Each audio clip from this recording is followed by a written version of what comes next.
Was my mic on this entire time? Were you hearing me tip-tapping? Oh well. Man. Every time I fail at being cool and mysterious. Welcome in, everybody. It's Wow Lore Wednesday, my favorite day. It's been postponed for 2 weeks. That's crazy. That's craziness. So, let's see.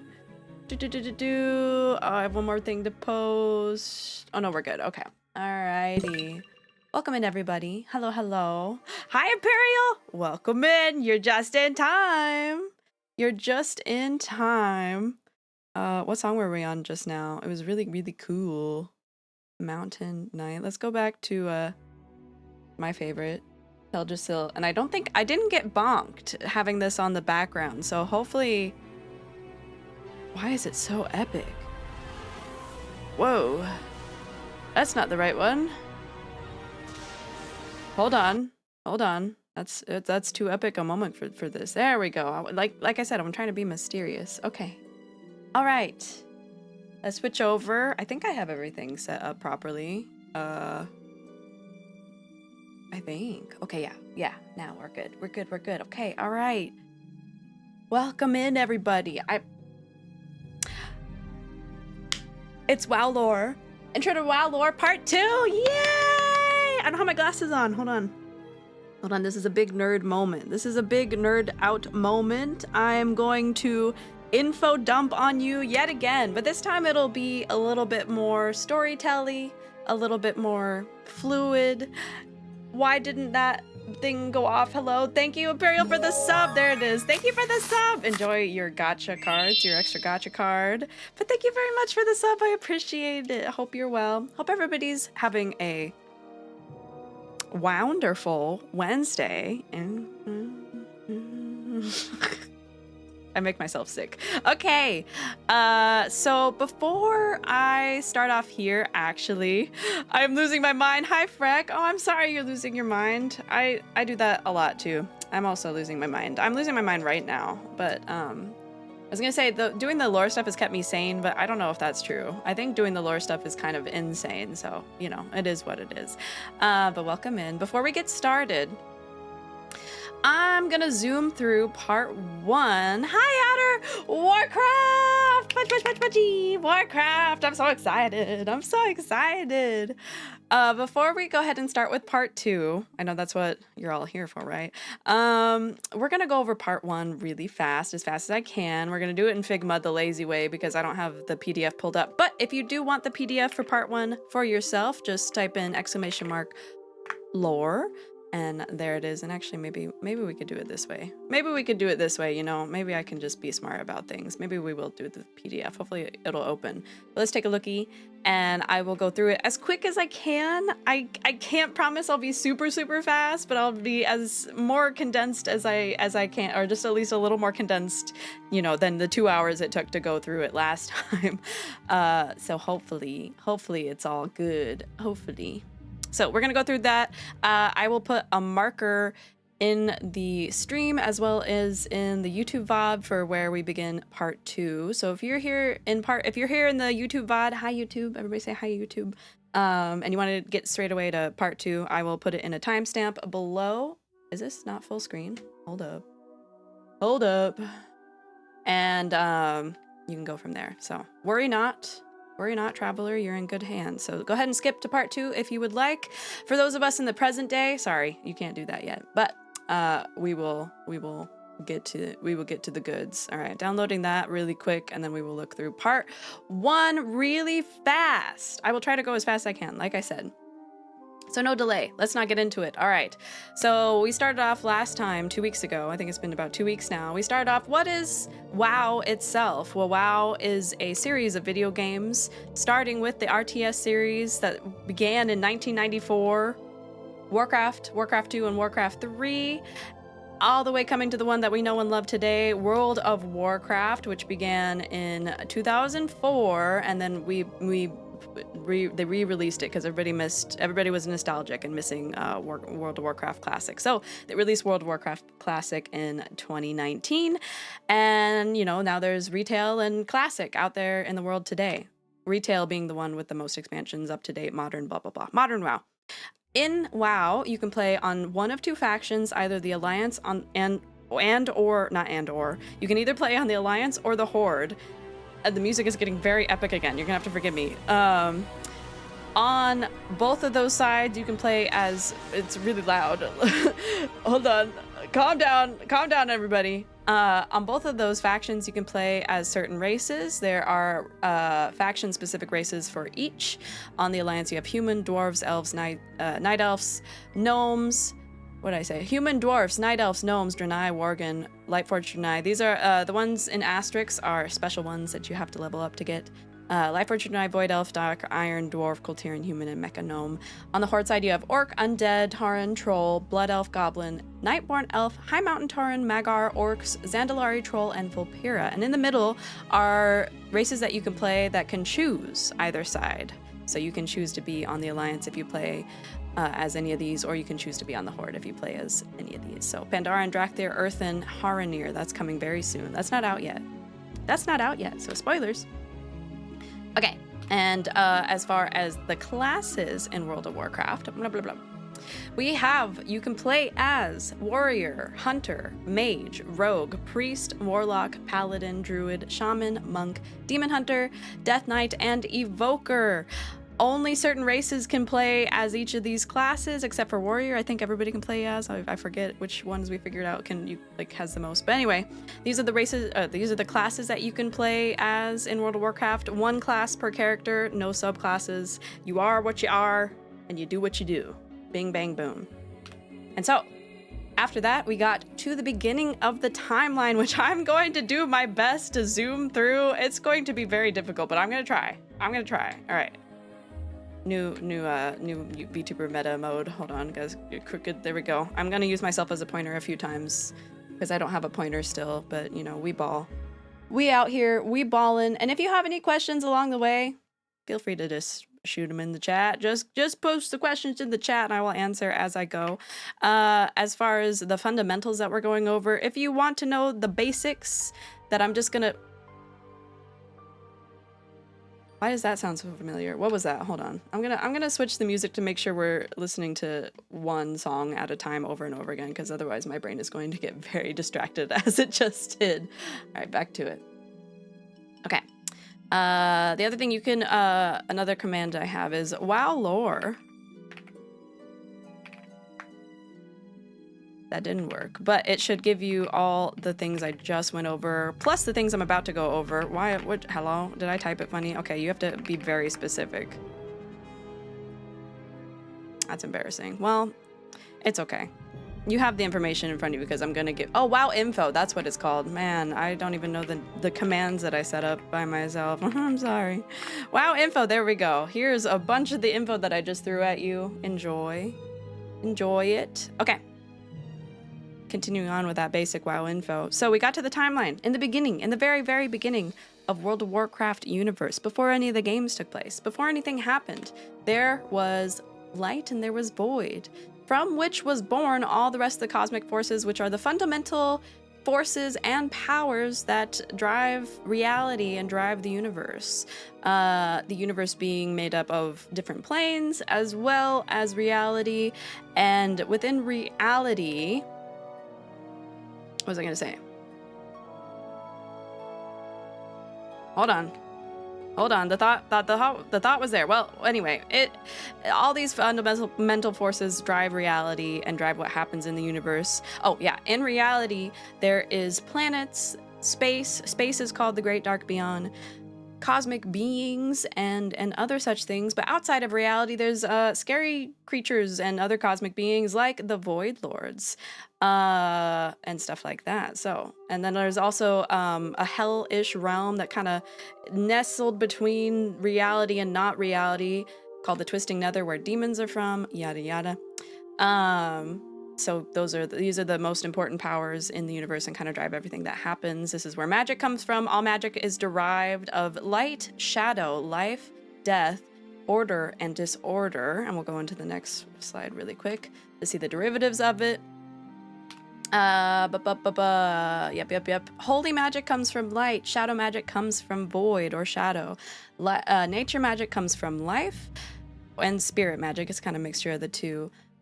Necromancy comes from death, comes from the realm and cosmic fundamental force of death.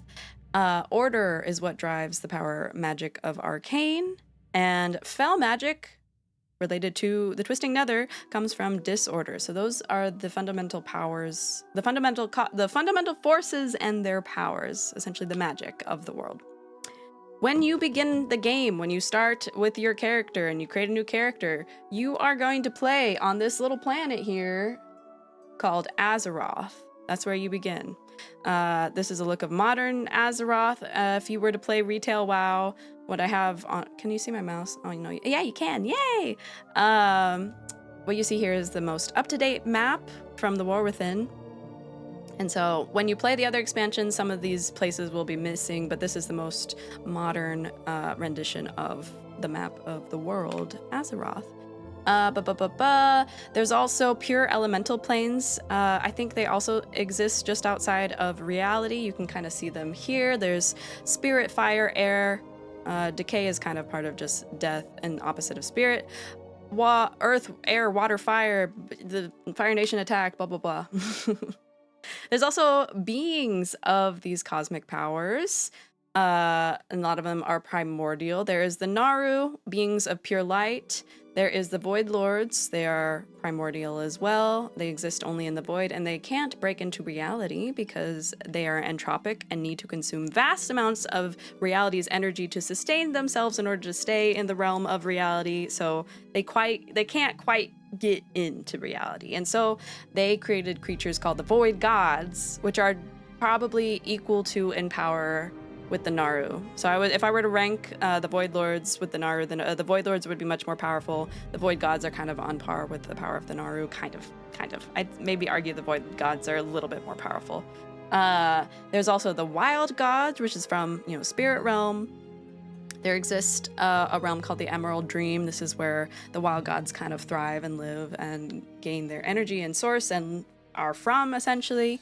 There is the undead. The undead are kind of not like powerful cosmic beings. They're just kind of what comes about from necromancy and necromantic magic. But then again, there's also the Lich King, who can be considered, quite powerful and is also under the realm, under the magical umbrella of death.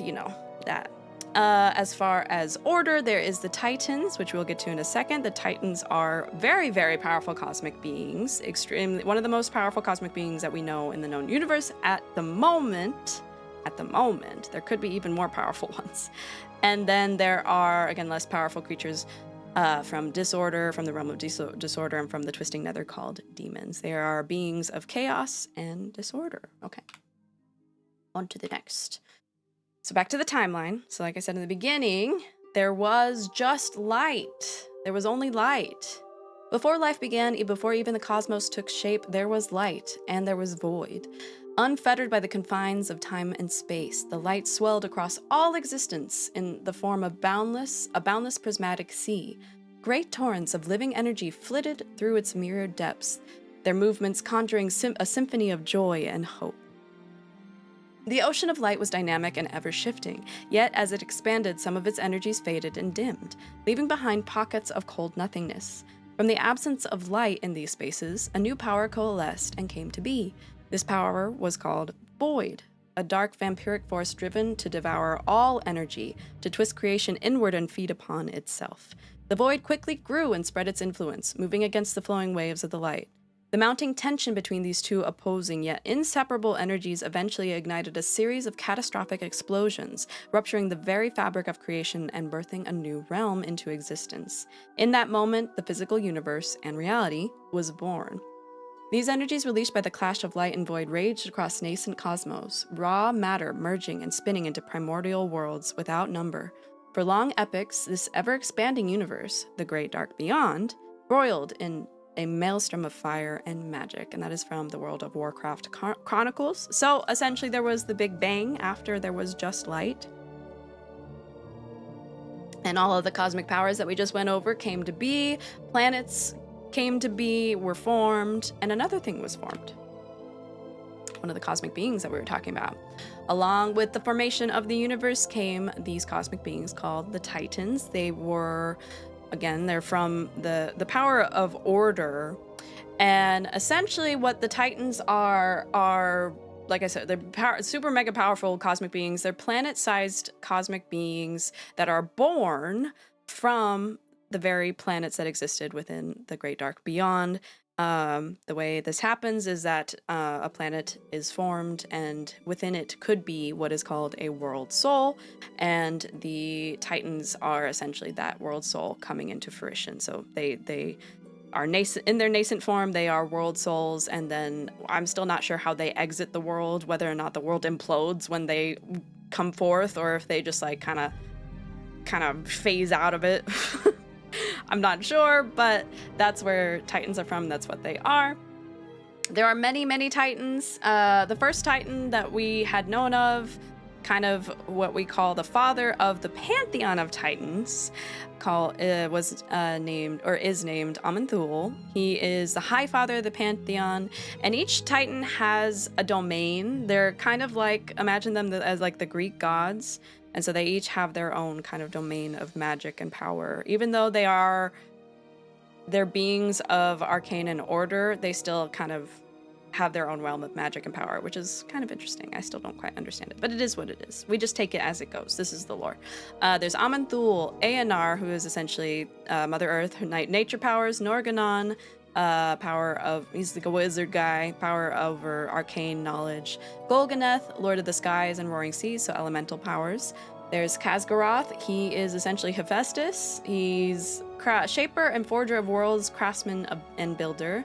And then there is Agrimar, who is the runner-up war god, lieutenant of Sargeras, to the actual war god, Sargeras.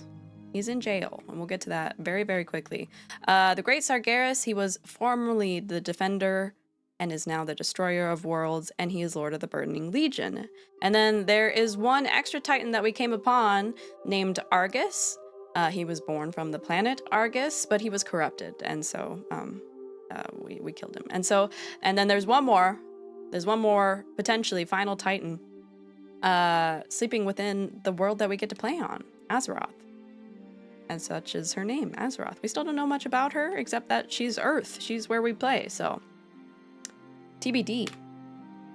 Okay, so the Titans woke up from their slumber, essentially, where they found each other. And their main goal in their cosmic life was to find more of themselves and nurture the planets throughout the cosmos.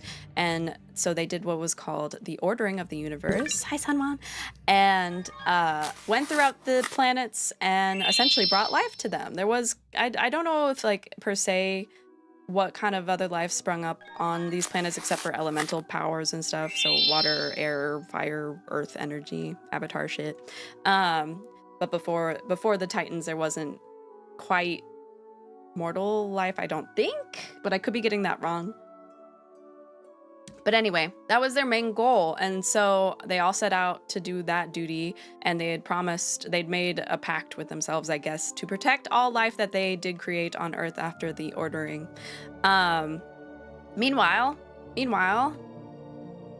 the Void Lords were kind of watching all this happen. As the ordering of the universe began, the Void Lords were like, hey, that kind of looks cool. I wanna have planets. I wanna do shit.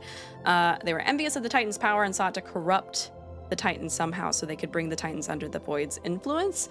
They couldn't do that. Like I said, they had a hard time, hi Wave, getting into reality because, like I said, they're entropic, and so they have to consume a lot of energy in reality to sustain themselves, to sustain their existence in reality. So they can't quite break into reality. They're having a hard time. And so they sent out their minions called the Void Gods to corrupt not the Titans, because they were easily defeated by the Titans, but the planets that the Titans were born from, in hopes that they could corrupt a world soul early on and then use that world soul, soon to be Titan, against the Titans themselves and convert it to a being of void and be under their command, blah blah blah. So that was the goal of the Void Lords. Now, back to Sargeras, the war god. Before that happened, there was demons getting out of the Twisting Nether. So demons are born in the Twisting Nether, they're formed in the Twisting Nether, and they made it into reality. They didn't have the same problem that the Void Lords did. They could just come into reality and just be and just vibe. And so they came into reality, started fucking shit up, going all over the planets, making a mess, or at least what the Titans called a mess. They were kind of pissed off. They did not like the demons. And so they set out Sargeras to rid the cosmos of these creatures, of these disgusting little creatures everywhere.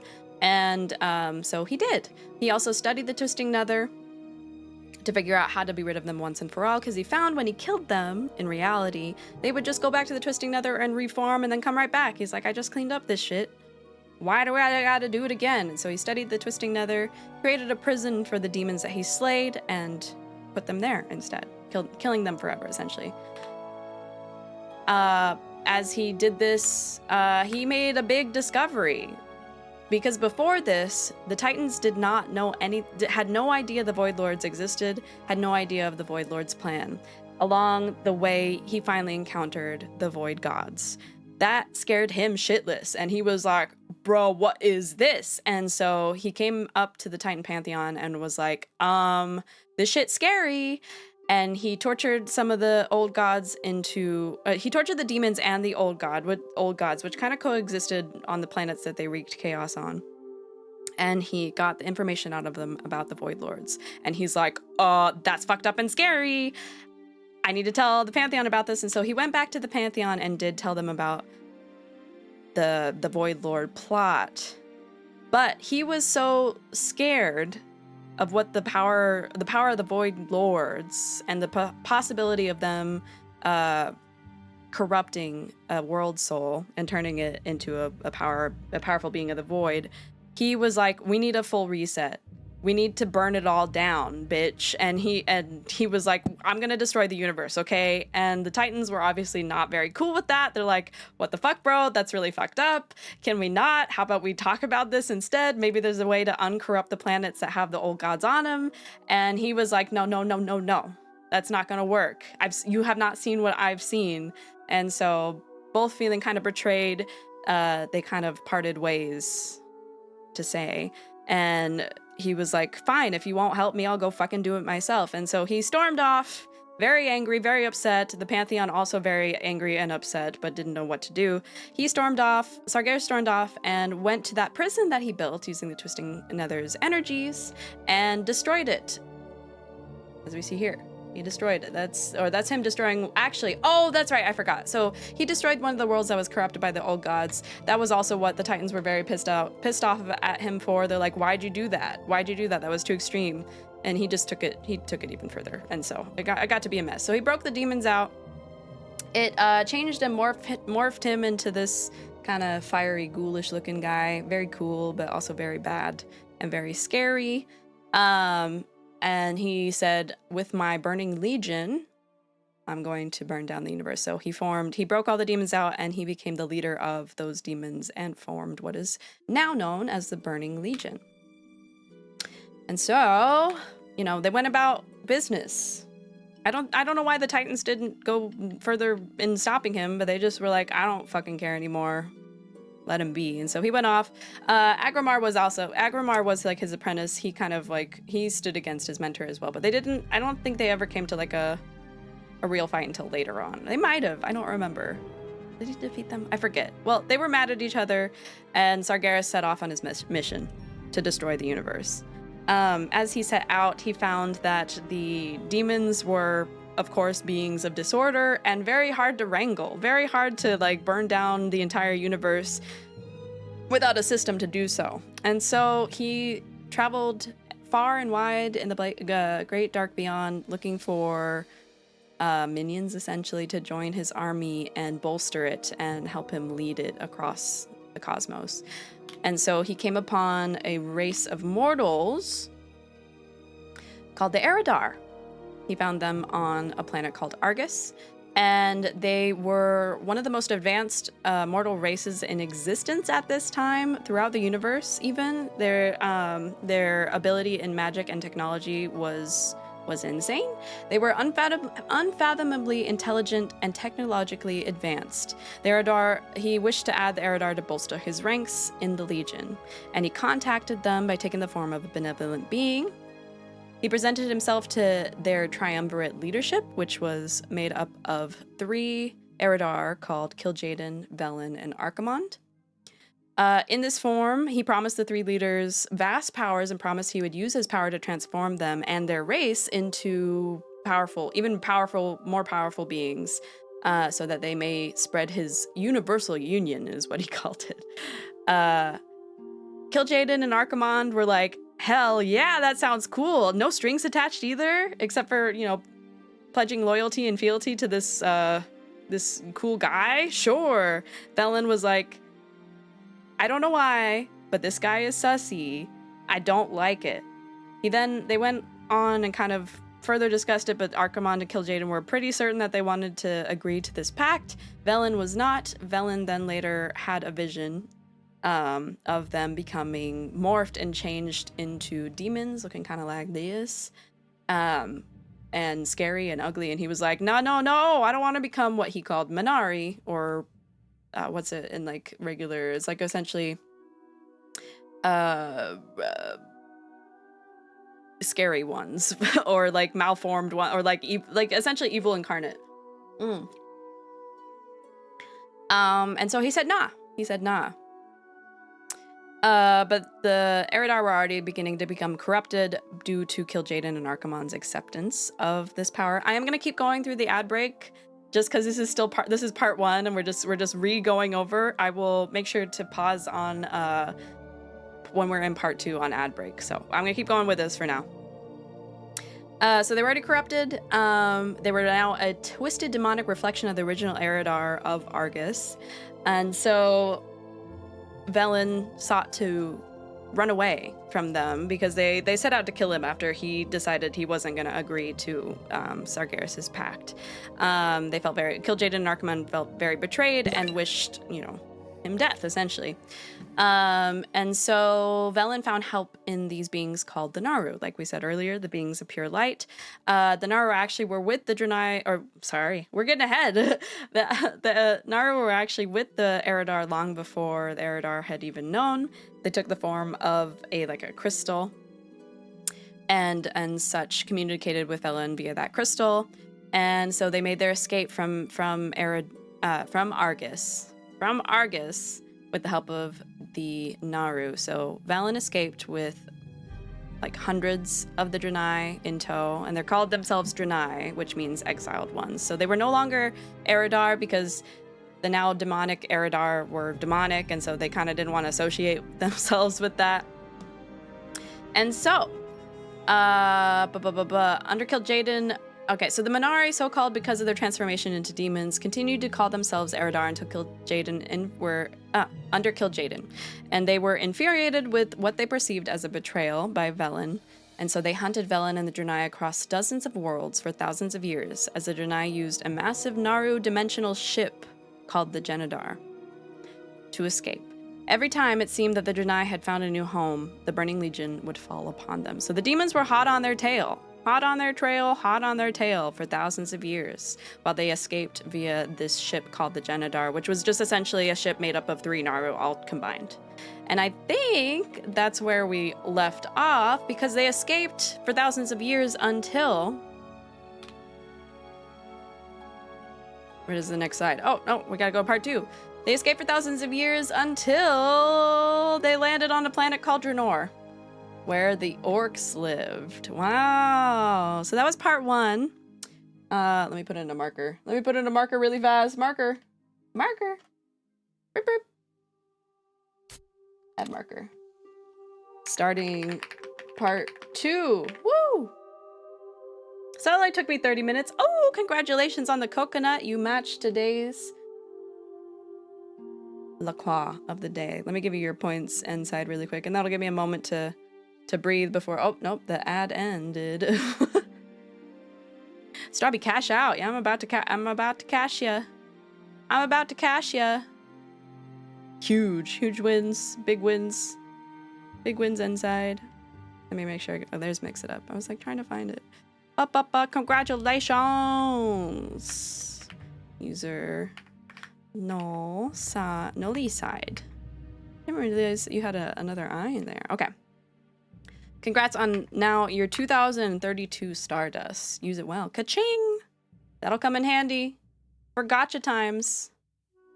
For when we're betting. Okay. Alrighty. Now we made it. We made it to part 2. Okay, so here we are. Let us begin. We landed on Draenor. We being the Draenei. So the Draenei landed on Draenor, a planet they call Draenor, which is the planet for the exiled ones in their language. But unbeknownst and not unbeknownst to them, there was already beings on this planet. There were already mortals on this planet. Hello, Vicious. Hellos. You made it just in time for part 2. The orcs. There was also other mortals on this planet.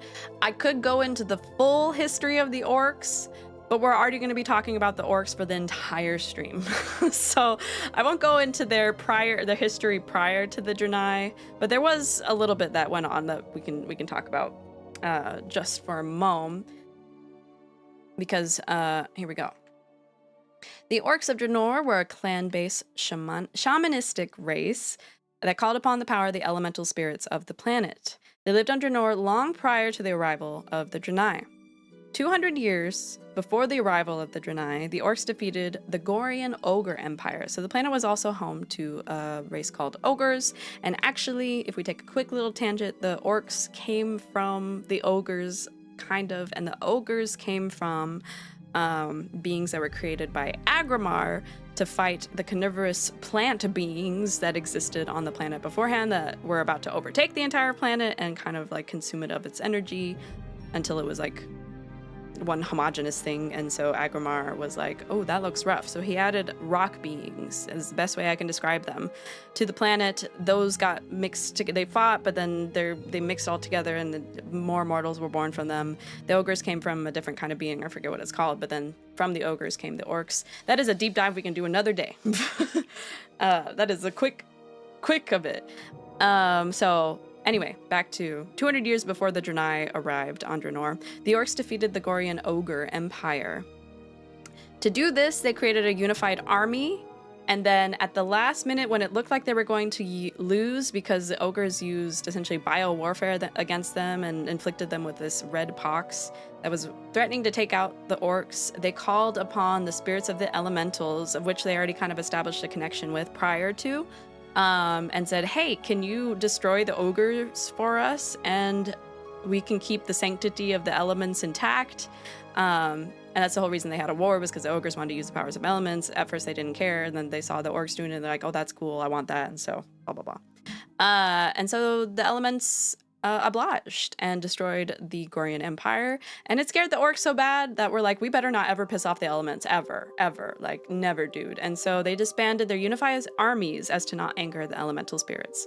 They returned to each of their own clans' lands, only to meet twice a year at a shamanic festival they dubbed the Kosharg.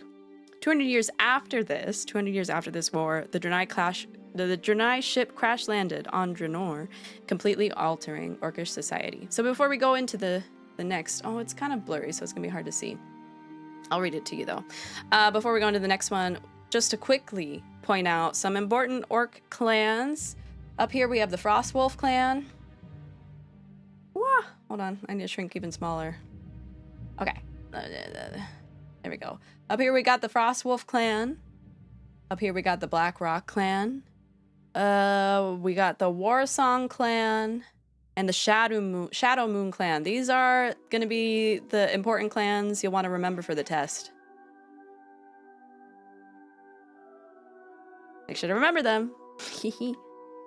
I didn't prepare a test again. I want to, but I also think that would be too painful for you guys. But maybe after the next 4 parts. Hey yo!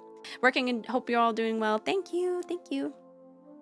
All right, so let's see. After thousands of years on the run from Kil'jaeden and the Burning Legion, the Draenei, traveling on the Naru ship, the Genedar, crash landed on Draenor. Now, the reason they crash landed, one of the Naru aboard the ship, or essentially part of the ship, was the ship, called Kara, lost her connection with the light. So essentially they'd been traveling so long that essentially Kara, well, at least one of the Naru, began to kind of lose her energy. She was essentially dying, and when Naru entered this like dying state, they begin to fall and switch to the void, which we still don't understand, but it is pretty interesting. Two sides of the same coin, light and void. So she began to fall into a void state. Before she did, she's like, "Hey, it's gonna get rough. You better kick me out of the ship once I'm void, because I'm gonna cause a lot of trouble."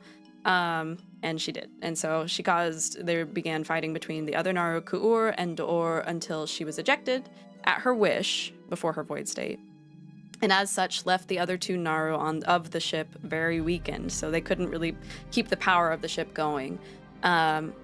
And after crash landing on Draenor, the Naru no longer had the energies to continue journeying. So they're crashed, and they're crashed forever.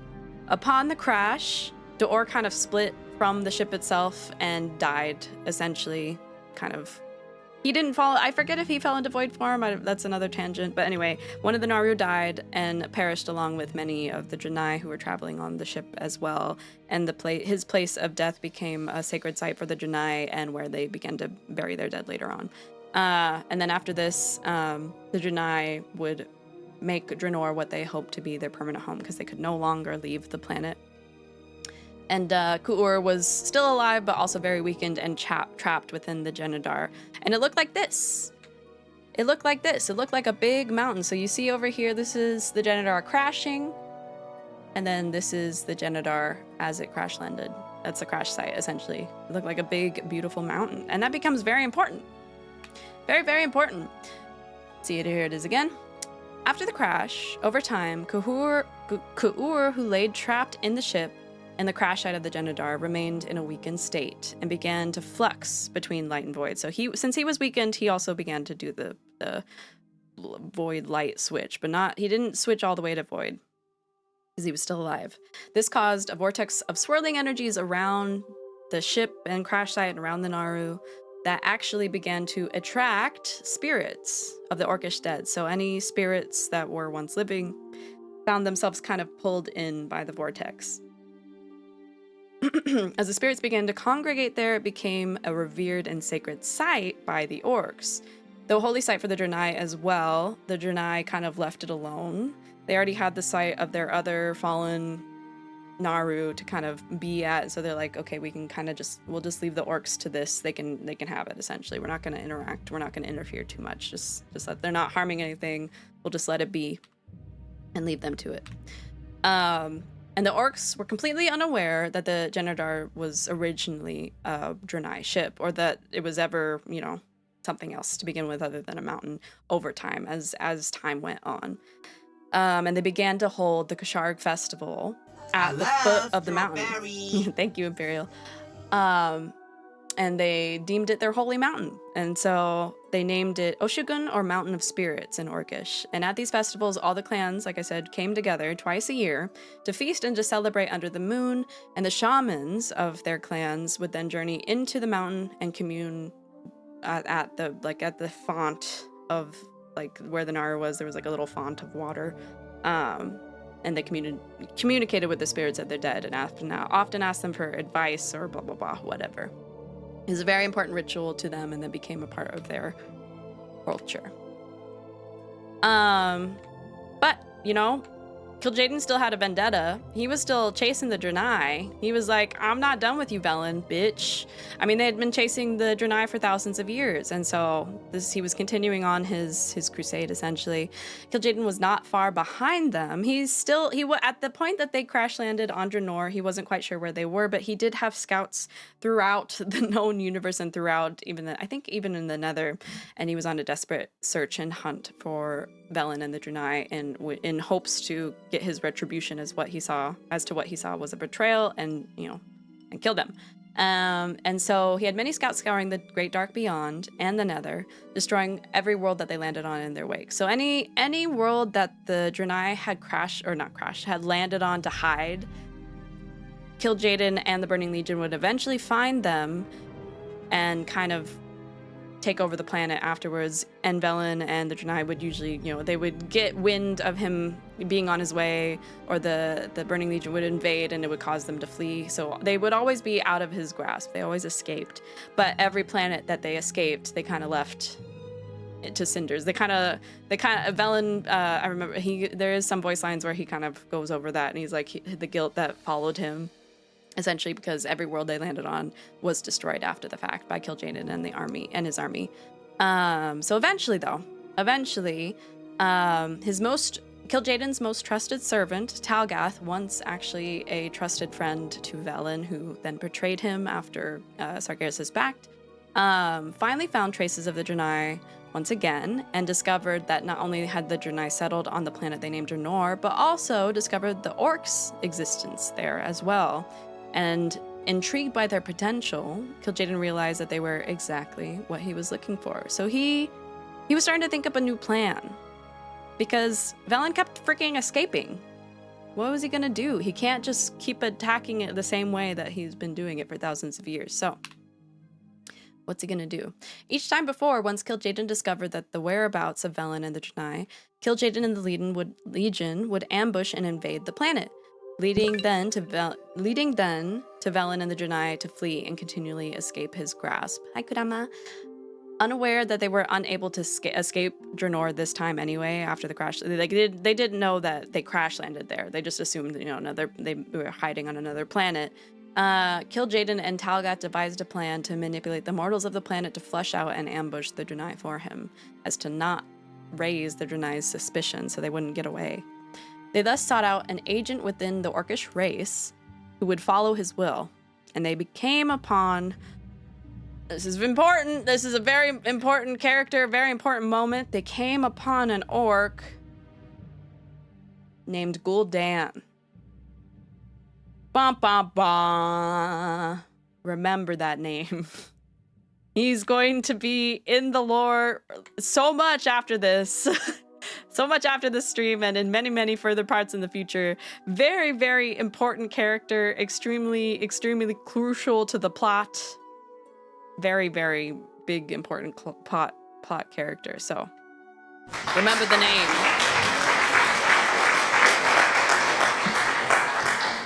And then remember also that the storyline is literally mostly just because Gul'dan fucked shit up. And we're going to find out what exactly, who he was and what he did.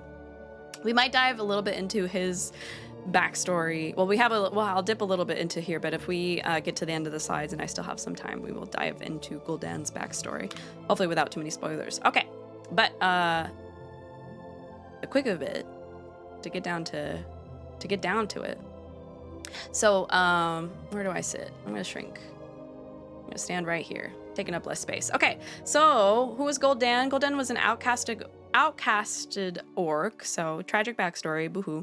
Outcast orc, he was shunned from his clan for being born crippled and deformed, you know, which is kind of fucked up, but also enter classic tragic backstory. He sought power then afterwards, after being casted out from the elements and the elemental spirits. But upon, you know, offering himself to them, they sensed pure bitter darkness in his heart.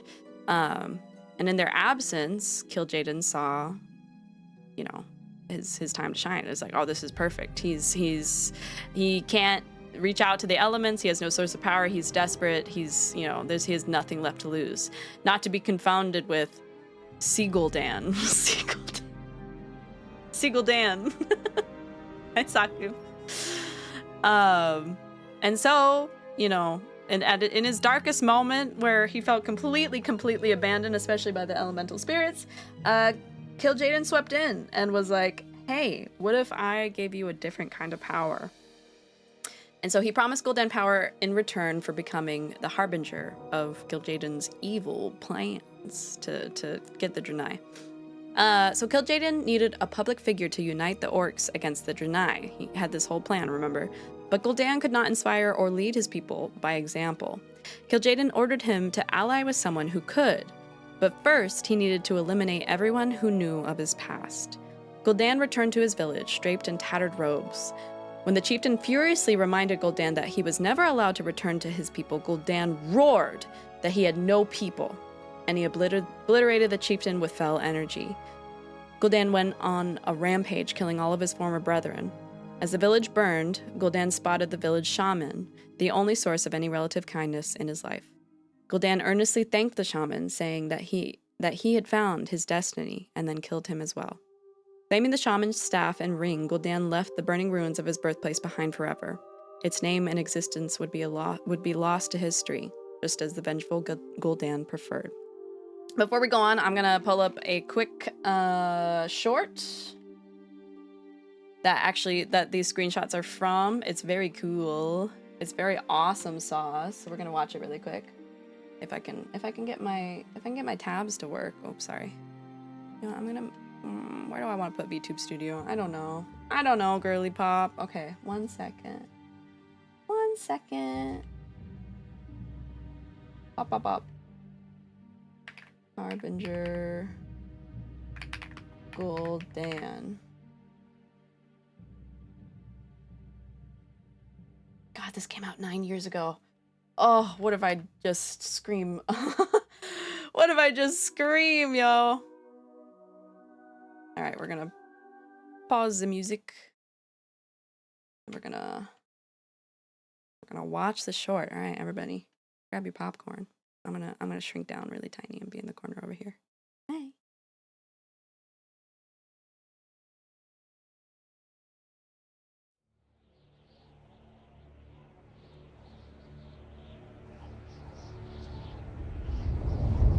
Hopefully I don't get bonked for this.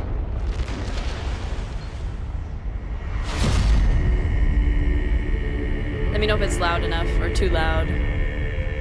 No one living has heard of the village of my birth. Oh. No captions, guys. I'm sorry. I don't know why.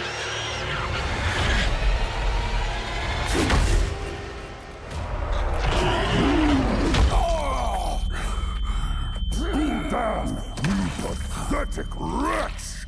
Long have you refused your place in this clan. Now, we rid ourselves of your filth once and for all. Get it over with. So, even now you test me! Enough! I have tried to help him find his place among us. I failed. Gul'dan, there's nothing more I can do for you. But no, I have always believed there is greatness within you.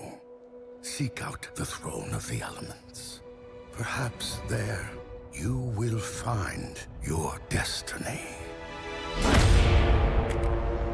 Begone, cripple! You are cast out. In the wastes, you will understand what it means to have no people. That was the chieftain, by the way. The chieftain and the shaman.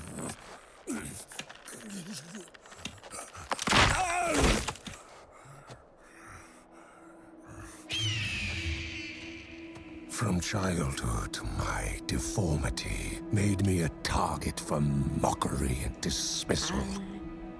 I knew I was meant for more than the clan would ever allow of me, and I hated them for it. But after months, alone and starving, I began to consider that the safety and shelter of a clan might be better than endless suffering.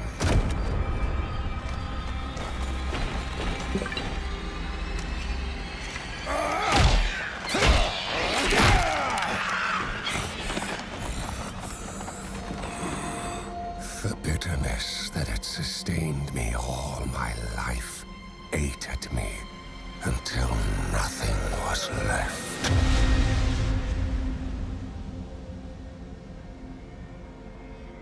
Bum, bum, bum. In my weakness, the words of the old shaman pierced the cold. Seek out the throne of the elements.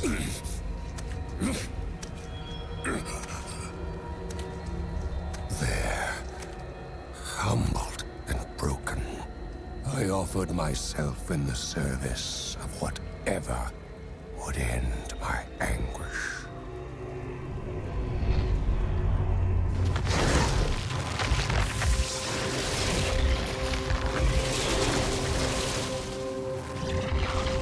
Avatar time.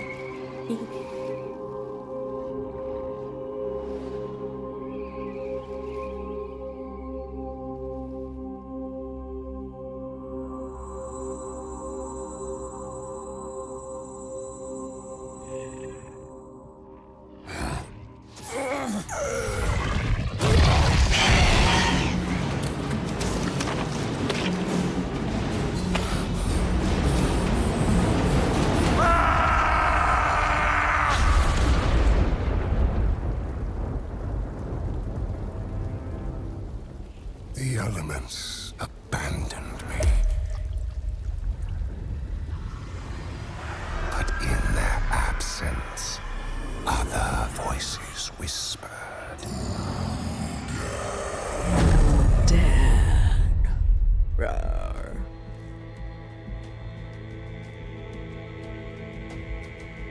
They had come to me to offer a gift. In return, I would become the harbinger of their fury. Gul'dan. How dare you return here? You may never rejoin your people. My people?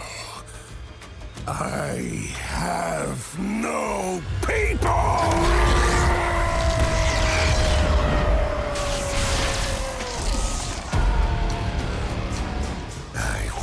Never again grovel for a place in this world. Instead, I would forge a world that would grovel before me. Thank you. I found my destiny.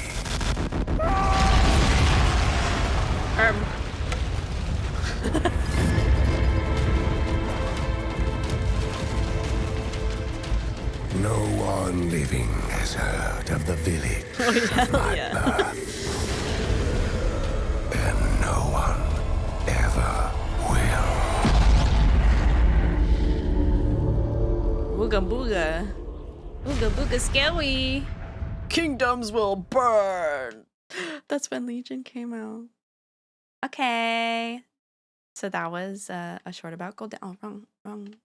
So that's him doing that awful stuff. Yeah, he became very bad. So that was Gul'dan. Like I said, very important. Do remember. Are we the gay people yet? No, and it might be a little bit. There will be gay people. I promise, though. I promise. I don't care if they're non. Well, no, there's canon gay people. There's definitely canon gay people. I love that. All right.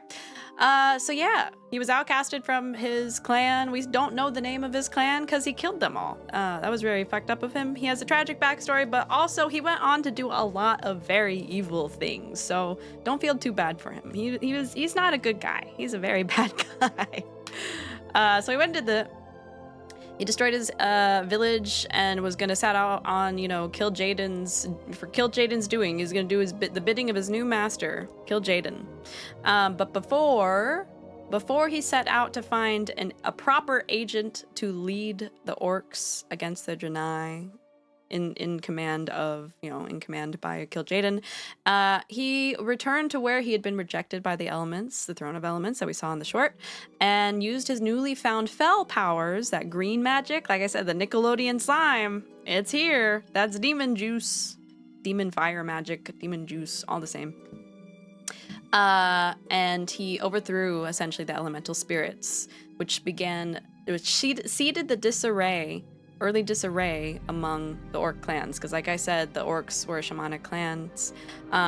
They all had a connection, all the shamans had a connection with the elements and the elemental spirits. And so with the elemental spirits overthrown, the elements were tossed into turmoil, and the connection between shamans and their elemental powers was severed from there. So they lost that connection.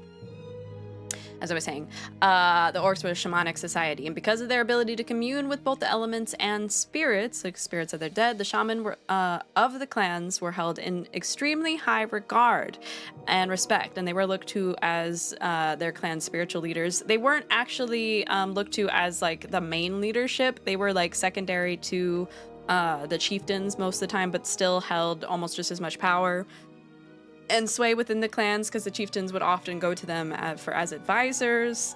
And also in orc hunting parties, they would travel with the orcs on their hunting parties, and would use the power of the elements to guide them and help the hunting party and help the hunt, and so therefore finding resources and things that they needed to live and survive. And so they played a very, very important role in their society, and this were held in high regard. One of the most highly respected shamans amongst all other orc clans was the Shadow Moon orc named Ner'zhul. So remember the Shadow Moon clan? Very important clan.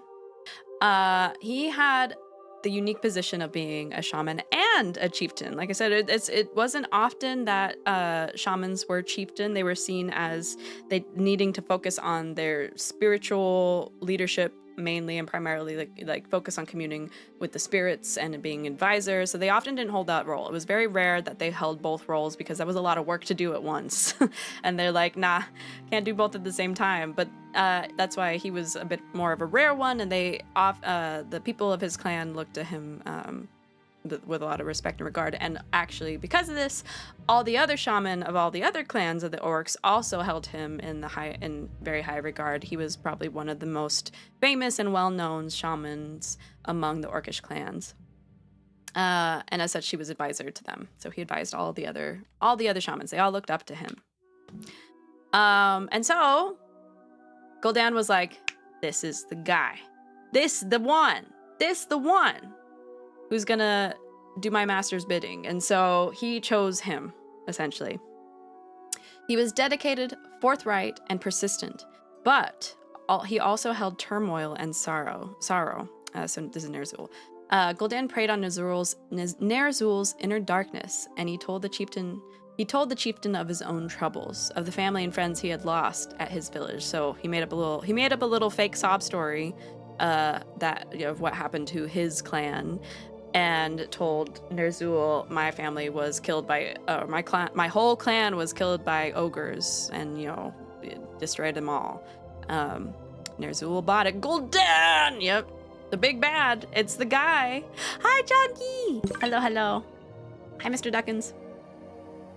And kind of convinced Ner'zhul and the Shadow Moon clan to kind of accept him in. So this is how Gul'dan kind of weaseled his way into a new clan, because normally orcs don't really accept other orcs not of their clans into their clan. All the clans kept very much to themselves, except for when they all met twice a year at the Kusharg festival. That is the only time they all came together, pretty much like ever.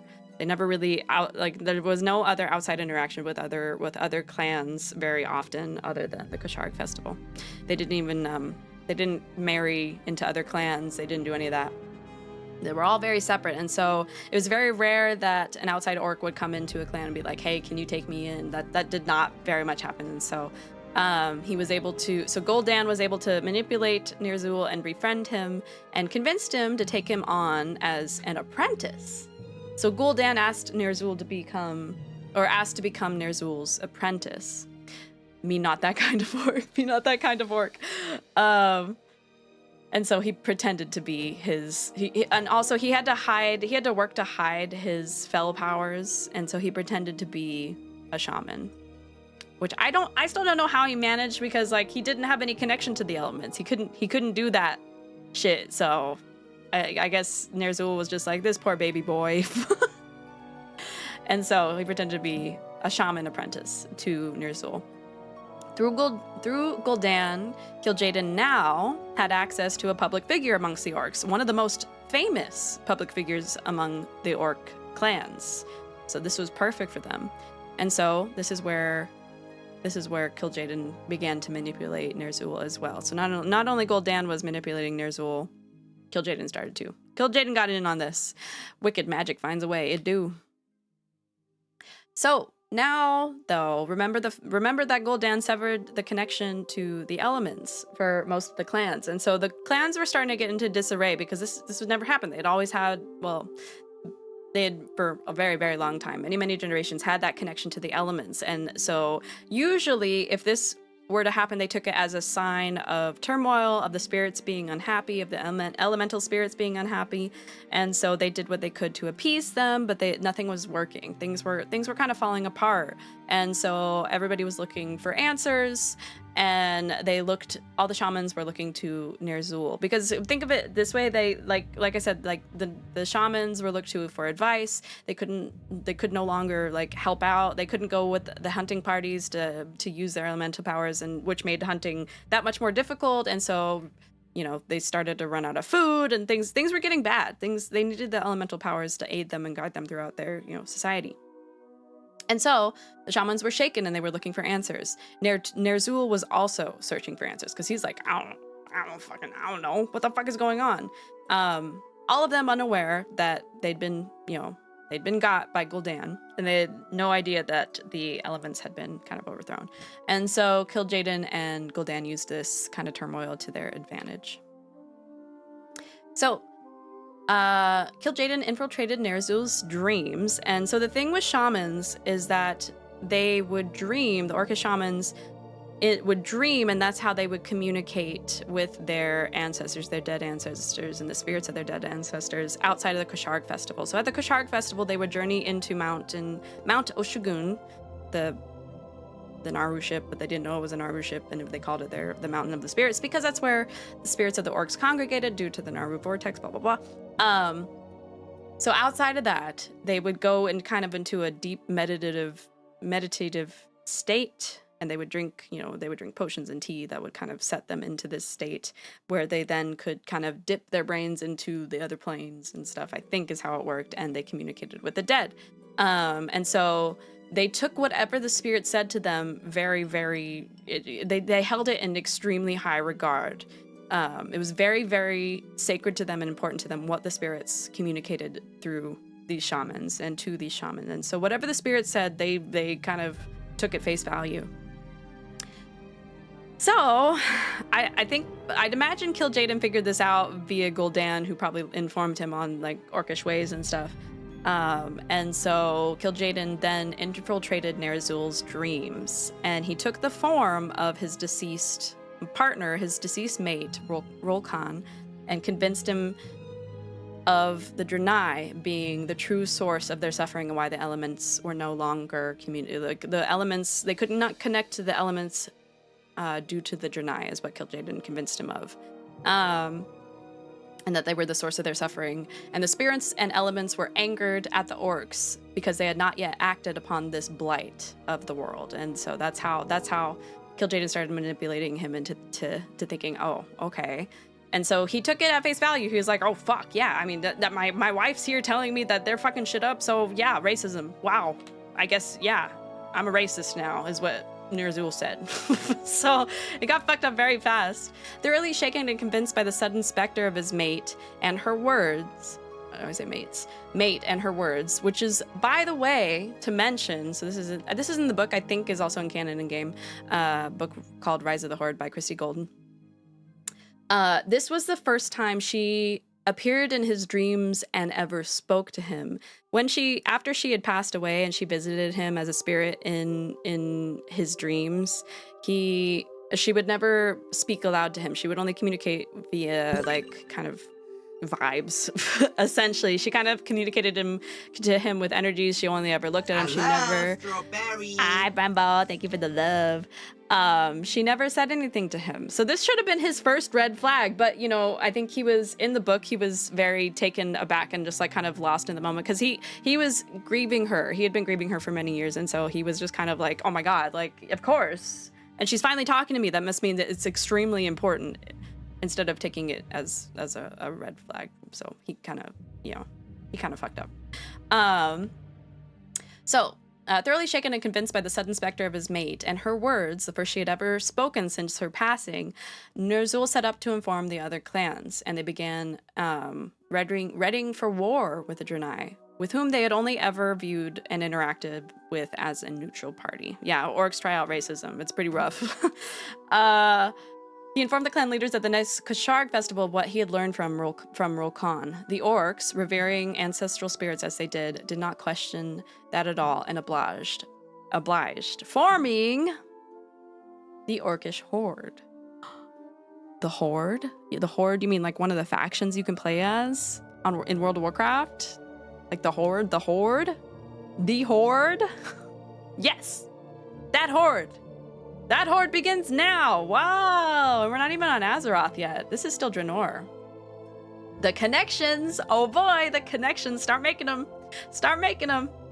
And so yeah, they formed the Horde. The Horde was essentially a plan to unite all Orcish clans. Remember how they said, 200 years before the Draenei had come to the planet, they destroyed the Ogre Empire via the elements, and they were so scared that they would upset the elements so much that the elements would come back and bite them in the ass. They were like, we're never going to form a unified army again. That's a bad idea. We don't want to piss off the elements because they will wreck us. Well, guess who forgot all about that? They reformed a united army called the Horde, and so all clans came together and began to prepare for war with the Draenei. Which kind of sucks, dude. It kind of sucks balls, dude. This presentation might be a lot shorter than the last one. Sorry, guys. I might keep it very short. Anyway, we'll keep going though. I need to shrink. I need to shrink. Get me out of the way. I'm in the freaking way. I'm in the freaking way. Here we go. Okay. The Draenei, since landing on the planet, had mostly kept to themselves. Like I said, they landed on the planet, and with the Genedar ship kind of not functional anymore, they can't fly away. They're stuck on the planet.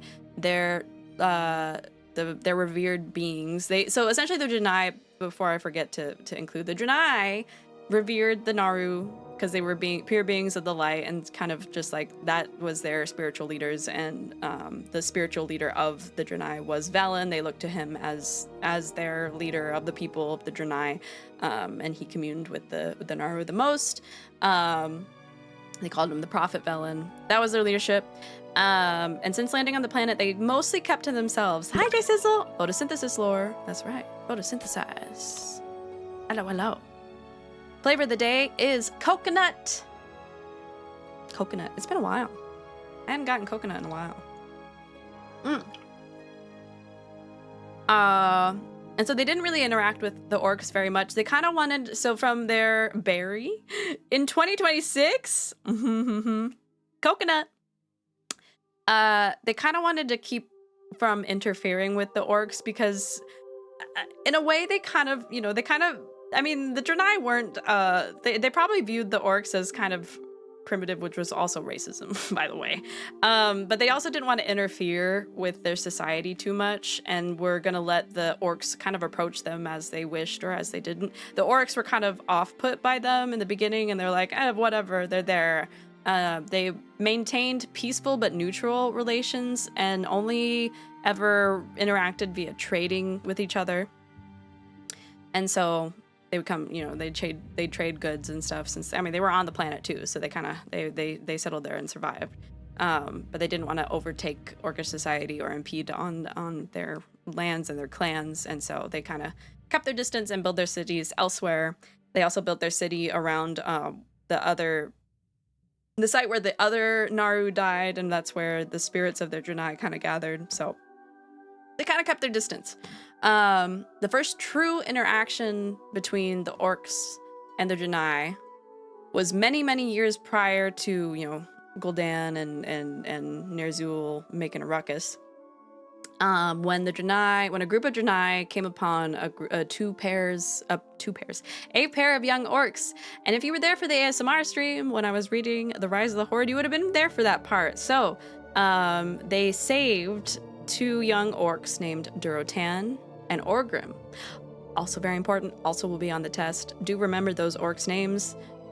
They're important. Just trust. Trust. I wonder where the city Orgrimmar and Durotar got their names from. Wow. And so they saved them from an ogre attack. There was an ogre after them that was going to squish them into little pancakes, and the Draenei saved their lives. And it was getting kind of late. They were kind of very far from their clan's home, and so the Draenei offered them sanctuary. And the Draenei that offered them sanctuary was named Restylon. And he took them to Telmore, one of the Draenei cities, and had them stay the night, essentially. They also met and had dinner with the Prophet Velen, who was visiting in Telmore at the time. And it was a very peaceful interaction, and Duratan and Orgrim remembered it as such, and remembered the beauty of the Telmore city, but also remembered where it was. And what was interesting when they traveled there was that they noticed it was hidden. It was completely hidden. They used the power of the light to kind of distort the image around Telmore to keep it out of sight, essentially, because they were still hiding from the Burning Legion and killed Jaden. And so they used the power of one of the crystals that came along with them, and it was a green crystal, and it essentially hid their city. So it hid them from view. And so Duratan, who has a photographic memory, remembered that. Again, very important. He remembered that. So, actually, oh my gosh, we're getting really close. Oh, no, we still have some sides. We're at 16 out of 24. Let me scooch down here. So you'll notice the title has changed. The Blood Pact, Rise of the Orcish Horde, and the Genocide of the Draenei. Wah, wah, wah. This kind of sucks. This part kind of sucks. So, yeah, that was the only real interaction the orcs had ever had with the Draenei.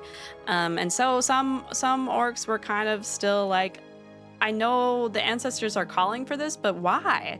Like, why? Like, what happened?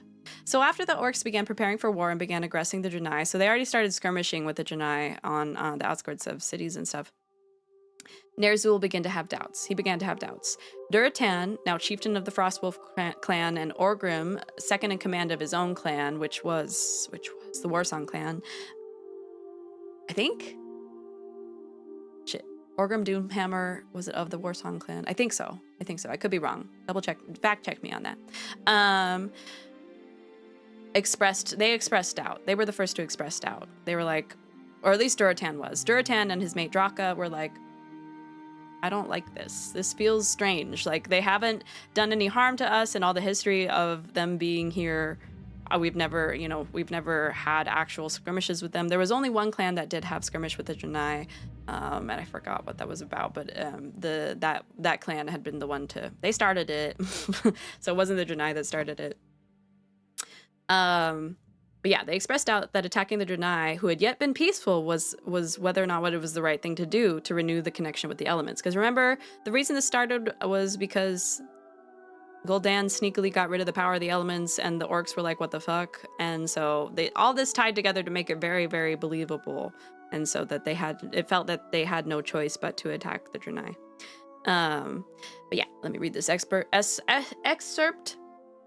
Ner'zhul watched as the Horde increased its aggression against the Draenei, but he did not see any benefit come from it. He was starting to feel a little doubtful. He's like, this is not what I am intending. This is kind of weird that we're just kind of, going a little crazy.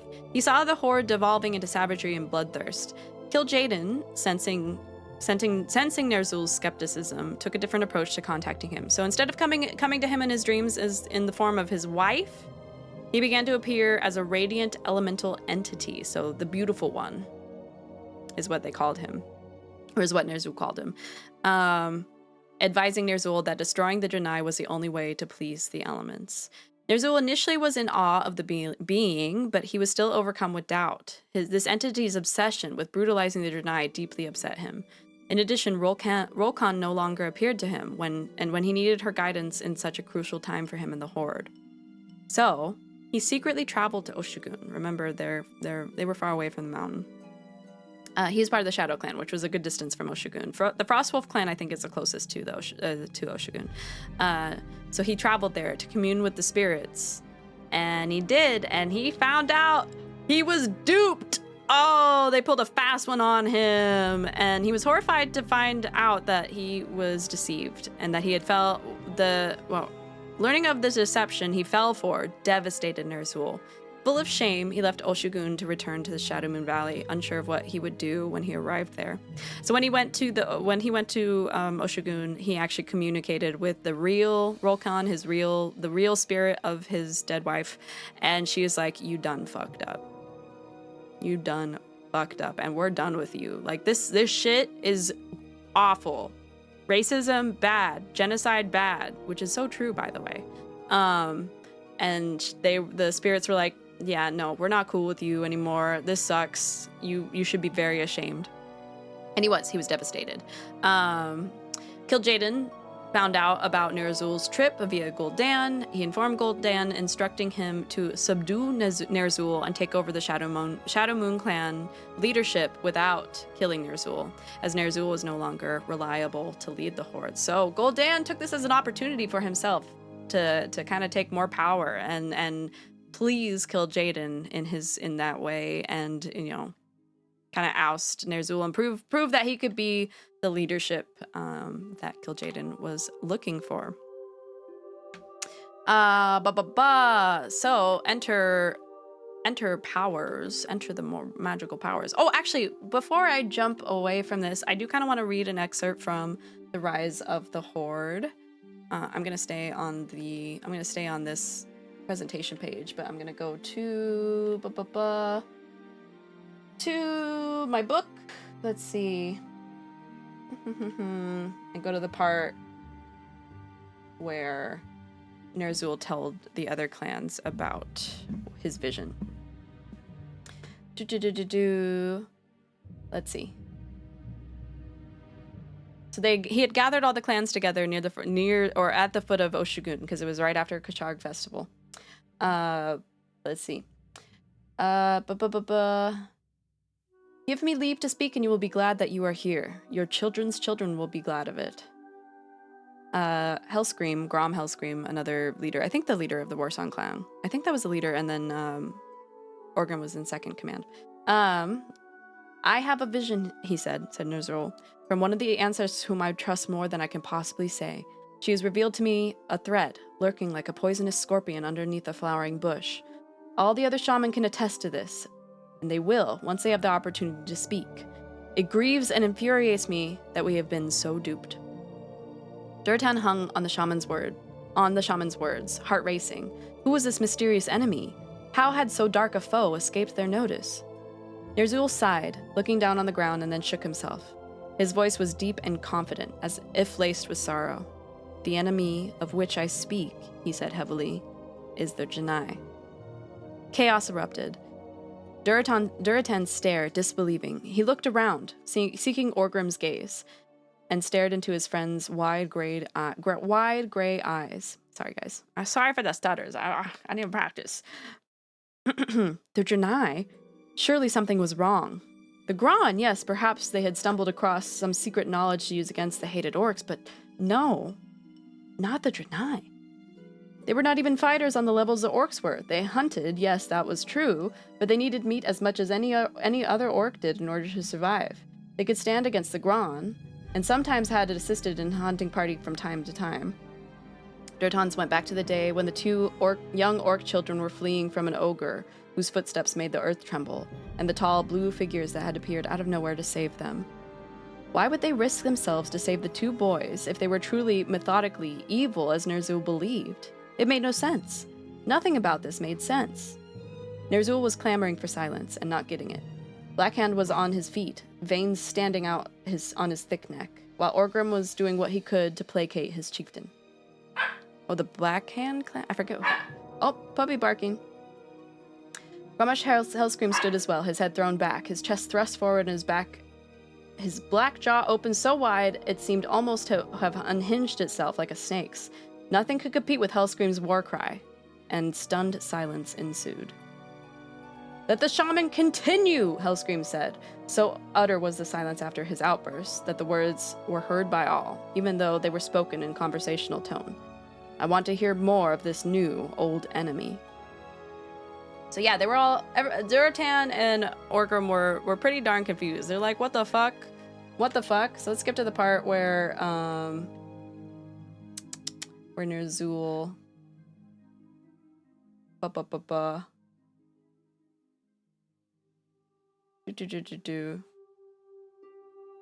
Where Ner'zhul found out he was duped. So one moment. I hope you guys are enjoying so far.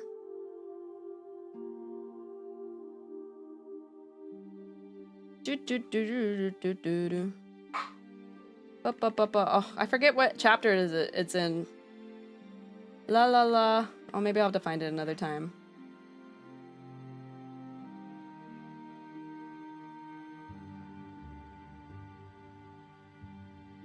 Ah. All right. Well, I'll have to find it another time. But essentially, he went back. He went to the mountain and got the spirits to give him a stern talking to, and he was very upset. He was very upset that he was deceived, and he learned of Kil'jaeden's actual existence and his actual plans and Gul'dan's actual plans. But he was kind of a coward and didn't do anything about it. He just kind of let it happen, which was kind of also not great of him. So. Even though he felt bad about all of this, he didn't do shit to fix it. So it was kind of fucked up still. It was kind of pretty fucked up of Ner'zhul. But his story didn't end on Draenor, and we'll get to that at some point. Okay, back to it. Along with their elemental powers, the connection with their Orcish ancestors, who were disdained by the violence toward the Draenei, had ended, as the spirits no longer chose to commune with the shaman. So they had no more dreams of the ancestors. They had no elemental powers. They had no means of magic in any way, and all shaman orcs felt kind of abandoned and weak, and felt like they couldn't really do anything about this problem. And especially towards the war, they felt pretty powerless. They were like, well, what are we gonna do to fight? How's this gonna work? In steps Gul'dan with another opportunity, another business opportunity. This sick bastard. So this was when Gul'dan finally revealed his fell powers and his demonic powers. He taught it to the orc. He said, there's another way. There's another type of magic that you can use. And thus began instructing the Shadow Moon Shaman on fell energy and demonic power. And thus was born the first Warlocks. Gul'dan instructed a few Shadow Moon Shaman of the secrets of the Fel, and they formed the Shadow Council. So the Shadow Council was like a secret council behind what they put in the front as the fake council, because essentially when he seized power from Ner'zhul, he didn't want to come to the front spotlight, but he was pulling all the strings. He was essentially the leader that they were looking for, or that he became the leader that Kil'jaeden needed at that time. And manipulated everything from behind the scenes. And so they had the council of the regular orcs to kind of placate all the rest of the clan and not get them too suspicious, especially since if he suddenly replaced Ner'zhul in the position of leadership, everybody would be like, and so he didn't want to raise suspicion, so Ner'zhul kind of stayed as a figurehead, and there was a figurehead council. But behind the figurehead council was the Shadow Council, where Gul'dan and his closest allies were privy to Kil'jaeden's plot and all the whole real deal, the whole point of this plan. Though I don't think Kil'jaeden ever revealed to him why he wanted to destroy the Draenei. All that was revealed to him was that he did want to do that, and that he would be given great and immense powers if he helped him complete this mission.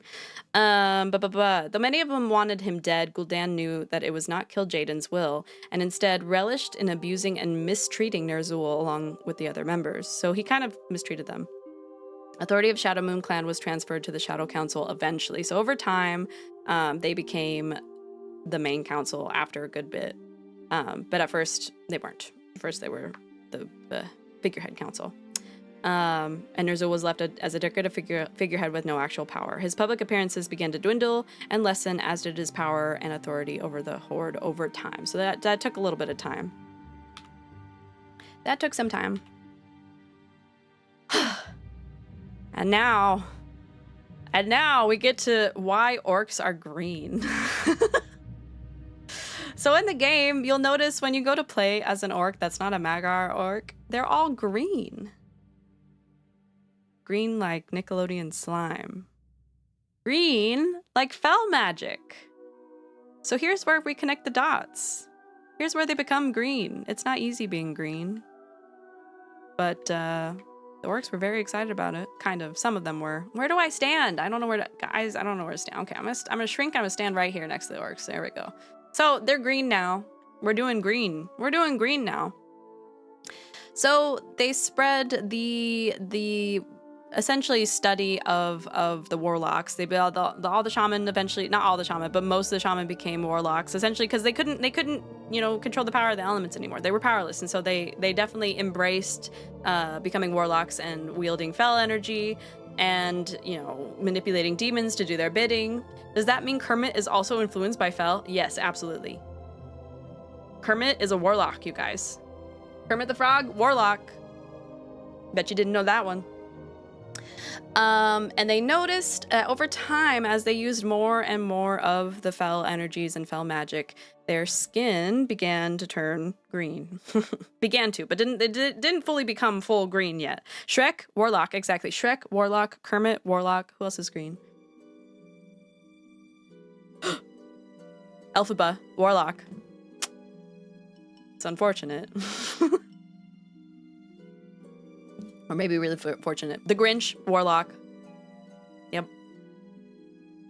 Little did you know, they're all warlocks, y'all.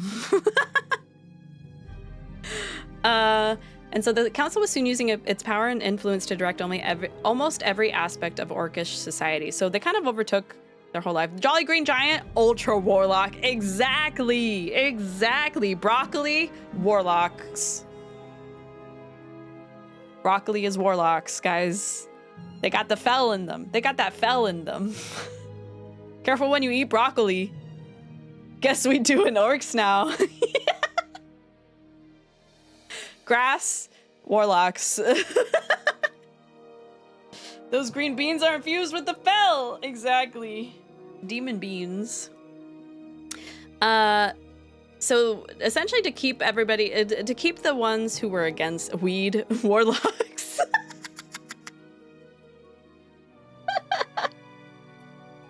Oh, we're going on ad break. I said I would pause on the ads. Okay. It's perfect time though. Remember who's a warlock. Shrek, warlock. Kermit, warlock. Grinch, warlock.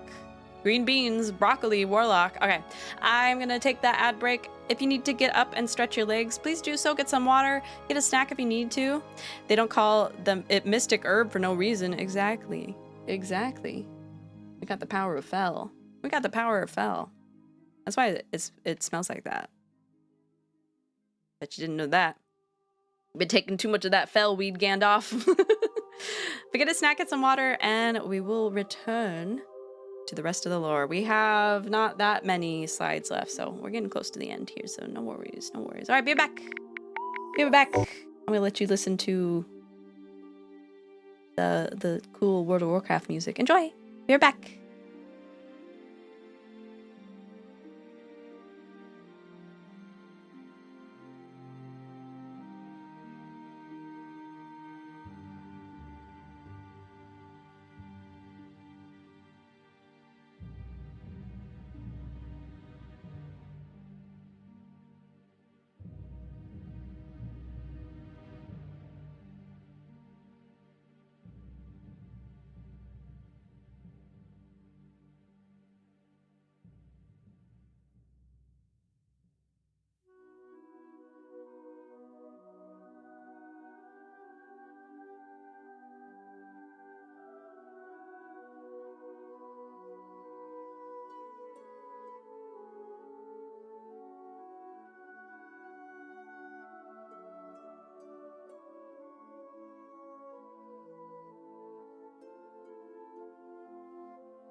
Sorry for the wait.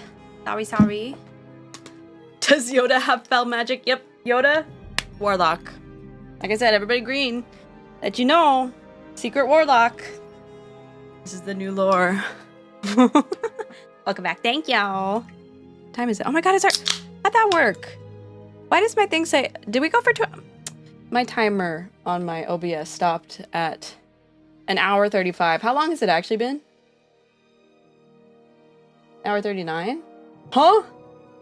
Oh, I did start a little after 4. Okay. It's an hour 40. Thank you. I was confused. I was confusion. All right, let's get back to this shit. Let's get back to it.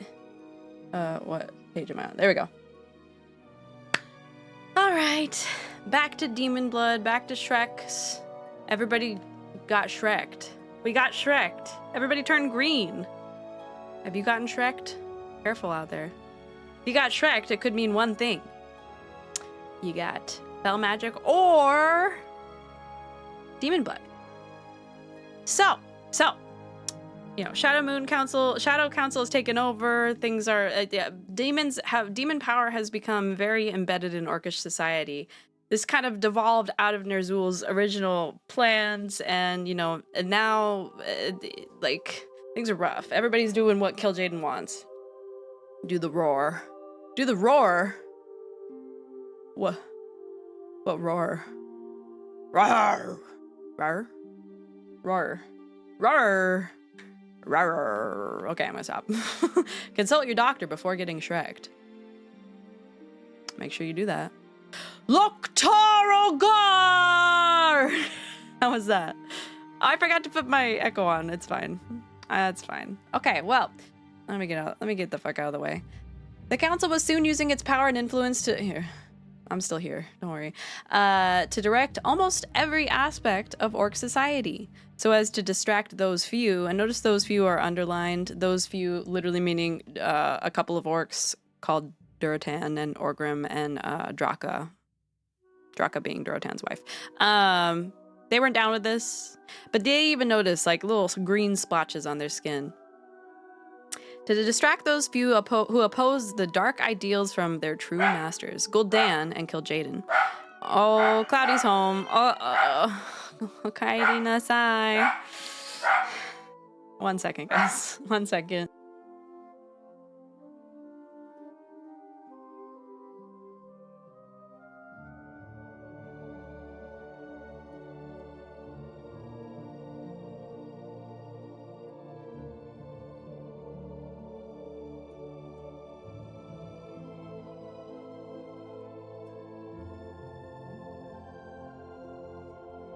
Never mind, it's just the mailman.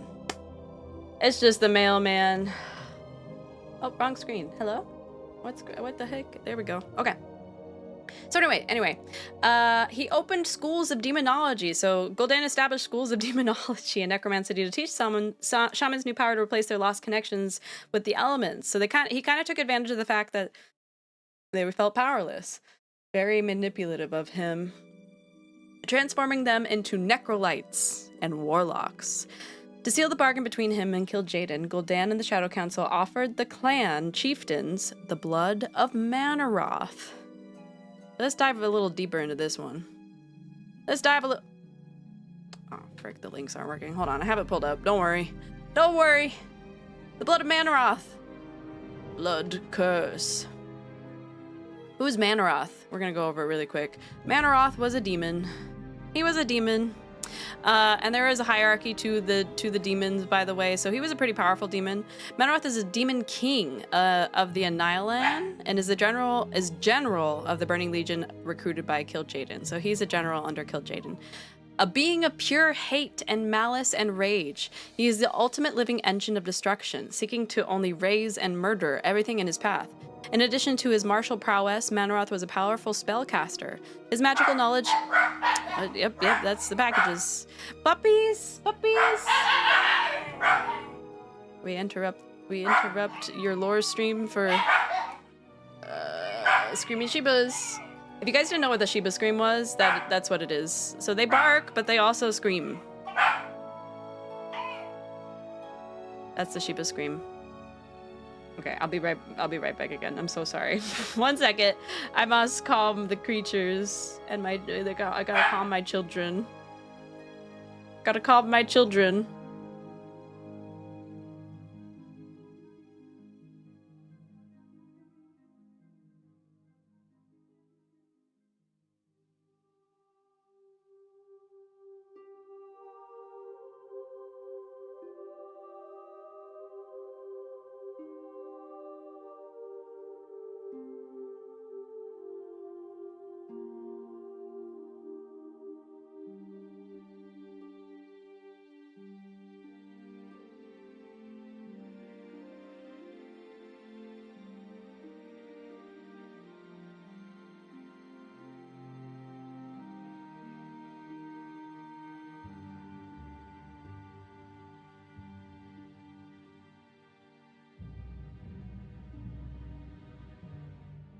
All right, the children have been calmed, and their papa has come home. Claudia is now home, so let's get back to it. Let's finish this up.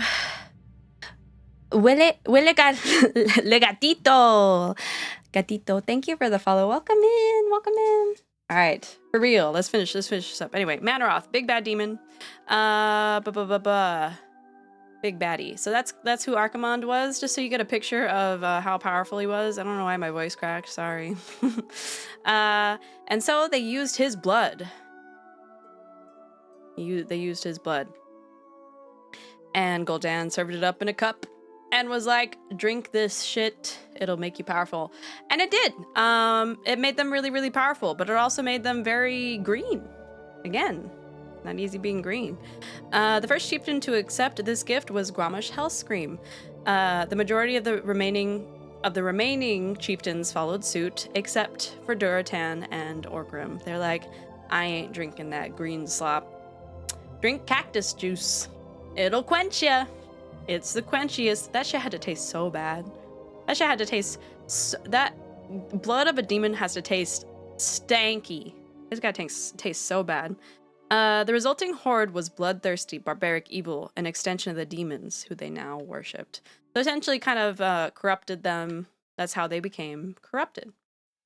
They became known as corrupted orcs. And so yeah, everybody's doing green now. There was more information I was going to add on to this, but just know that demon blood bad. Demon blood bad. Oh yeah, they also along with the drinking the demon blood, they performed other kind of necromantic warlocky powers such as aging. So they were finding that they were needing even more warriors. They were trying to amass more warriors to fight because the Draenei were still pretty powerful. Remember, the Draenei were once Eridar, and so they were technologically advanced and extremely advanced in magic.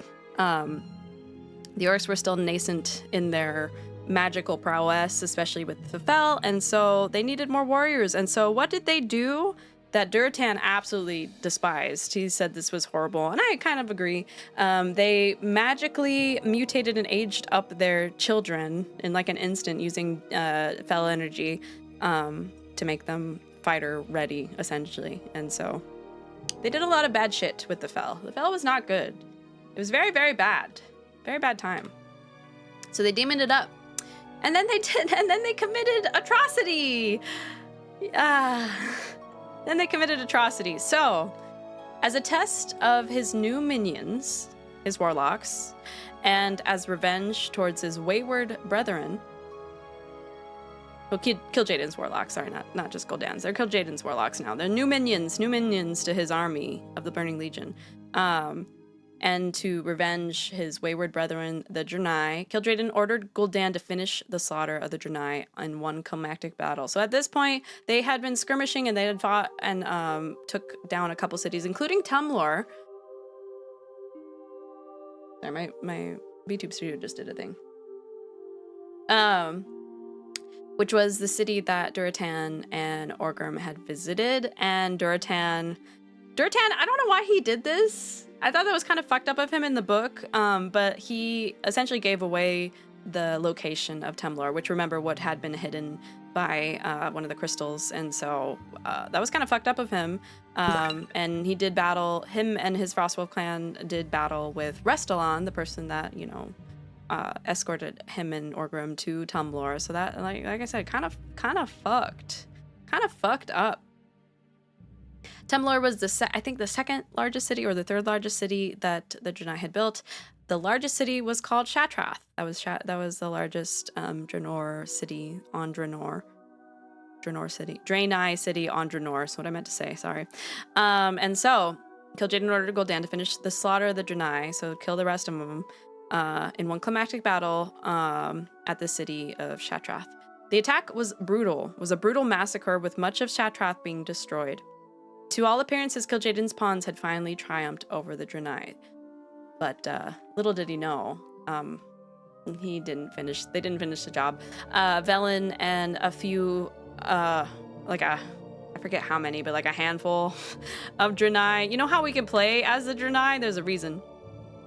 Velen yet again escaped, and he had talked through the decision. Originally, I think he wanted to stay and fight, but others had urged him on, especially his second, or not second in command, but Restalon he trusted very much, and communicated with him like, no, there'll be some of us to stay behind. We need to make sure Kil'jaeden doesn't follow us again, and we need to make it seem like he's won. We need to keep ourselves hidden and safe.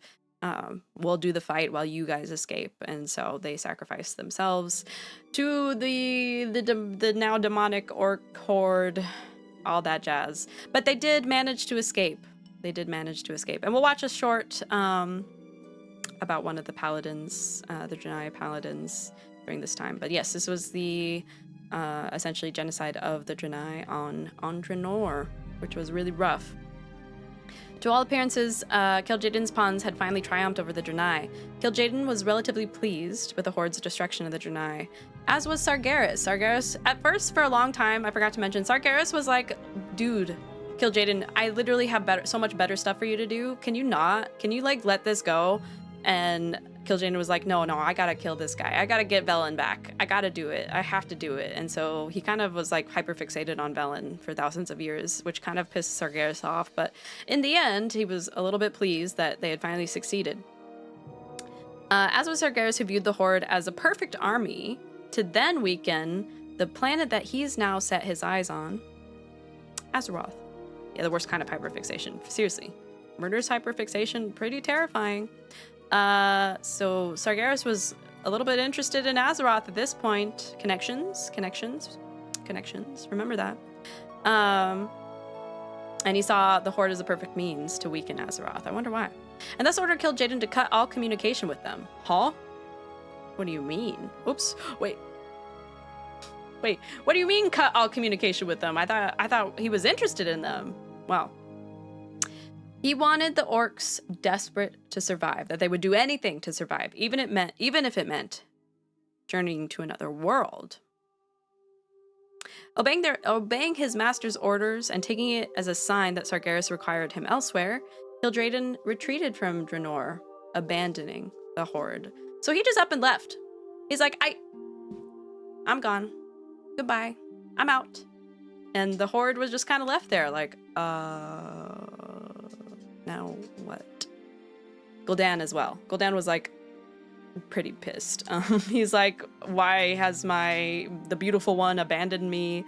You know, he was my master. He promised me all these goodies, and now he's just gone. So everybody's kind of like, huh? And the Draenei cities have been decimated, but did escape. So, what the fuck? He just up and left. And now we get to the beginning of World of Warcraft. Not World of Warcraft. We get to the beginning of Warcraft. We get to the beginning of the games. We get the beginning of the story in the games. Can you believe it? We're finally there. And finally, the beginning of Warcraft. The opening of the Dark Portal. Year 0. So this is counted as year 0 in the lore. Everything prior to was years before the Dark Portal. Everything's marked by the opening of the Dark Portal. What's the Dark Portal? The opening of the Dark Portal. After Kil'jaeden abandoned them, the Horde was left to their now life-drained world. So doing all that demon shit really kind of fucked up the planets, just like it did all the other planets that, you know, the Legion and the Burning Legion and the demons had invaded. It kind of sucks the life out of the planet, and they were all gonna starve and die. And so they were like, oh, fuck.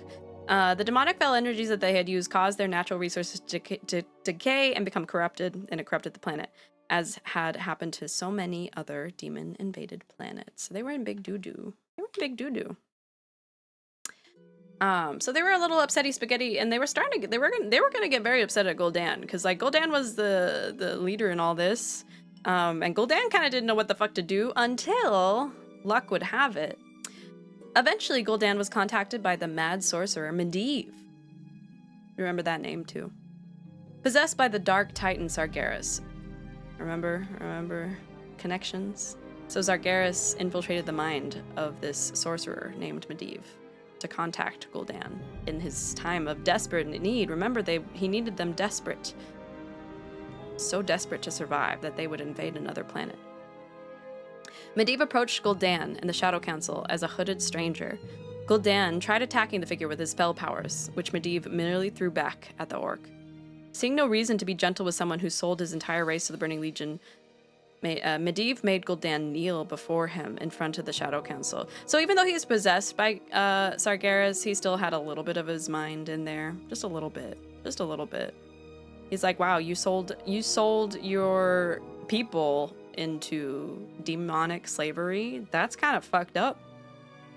An insult. So he made him kneel before Medivh. And that was an insult Gul'dan would never forget or forgive. He thought that was rude as fuck. Facing extinction and driven by the insatiable thirst for slaughter after drinking all that demon juice, under the blood curse, the Horde, guided by the corrupted human guardian Medivh, created the Dark Portal. They traveled to Azeroth via the Dark Portal. So they built up this portal, and I'm gonna read an excerpt from the book if I can find it. If I can find it, hold please. I'm gonna go on another desperate search. Get to the end because it's definitely towards the end of the book. Ba ba ba ba ba ba ba ba ba ba. Do. Get to the end. All right. Gul'dan had spoken of a beautiful land, rich with fat prey beast, fertile fields, blue skies. Durtan was indeed looking at a place he had never seen before, but it was a far cry from the idyllic realm the Gul'dan had described. So this is looking through the Dark Portal. Let me scooch back a little bit, actually.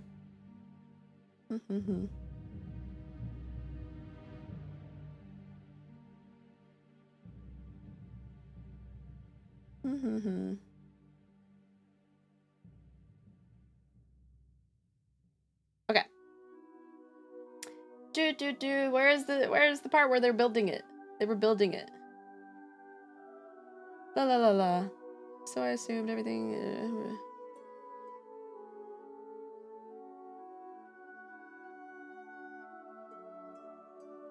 Sorry guys, 1 second.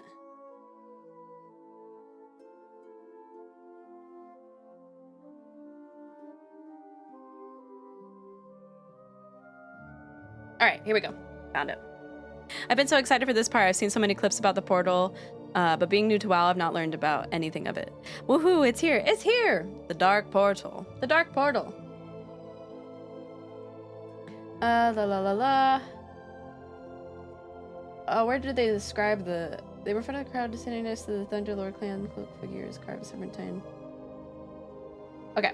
They were in front of the crowd standing next to the Thunderlord clan and the Dragonmaw clan. The portal gate had been finished and looked both beautiful and terrifying.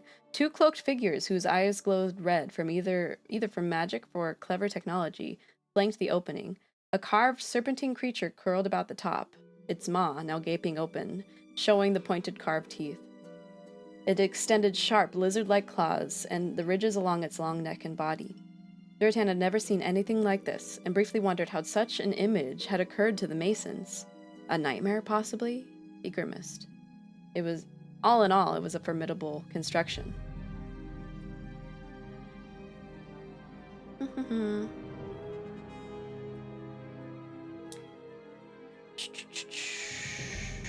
Then there was a part in the book, to open the dark portal, they had to sacrifice a Draenei child, but in the game lore, it was essentially, I forgot what they ended up doing to open. I think they did battle before, or something had happened where they did a different kind of spell to open up the portal, but they essentially had to do something to open up the portal. And so Gul'dan was on the Draenor side of the portal, and Medivh was on the Azeroth side of the portal, and essentially they kind of waited for each other's cues. So he was waiting for Medivh to kind of do it, open it up. Let's see. The warlocks were chanting something now, and Durotan's amazement, Gul'dan appeared right before their eyes. The horde murmured, and Gul'dan smiled benevolently at them.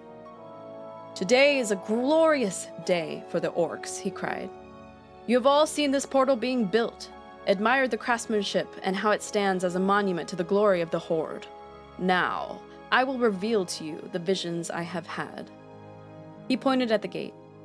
"Far, far away, in a land called Azeroth, I have an ally. He offers us his land. It is green and lush, filled with pure water and fat creatures to hunt. Best of all, we will continue to exult in the glory of bloodshed. A race called humans. The enemy of our ally will try to stop us from taking their lands. We will destroy them.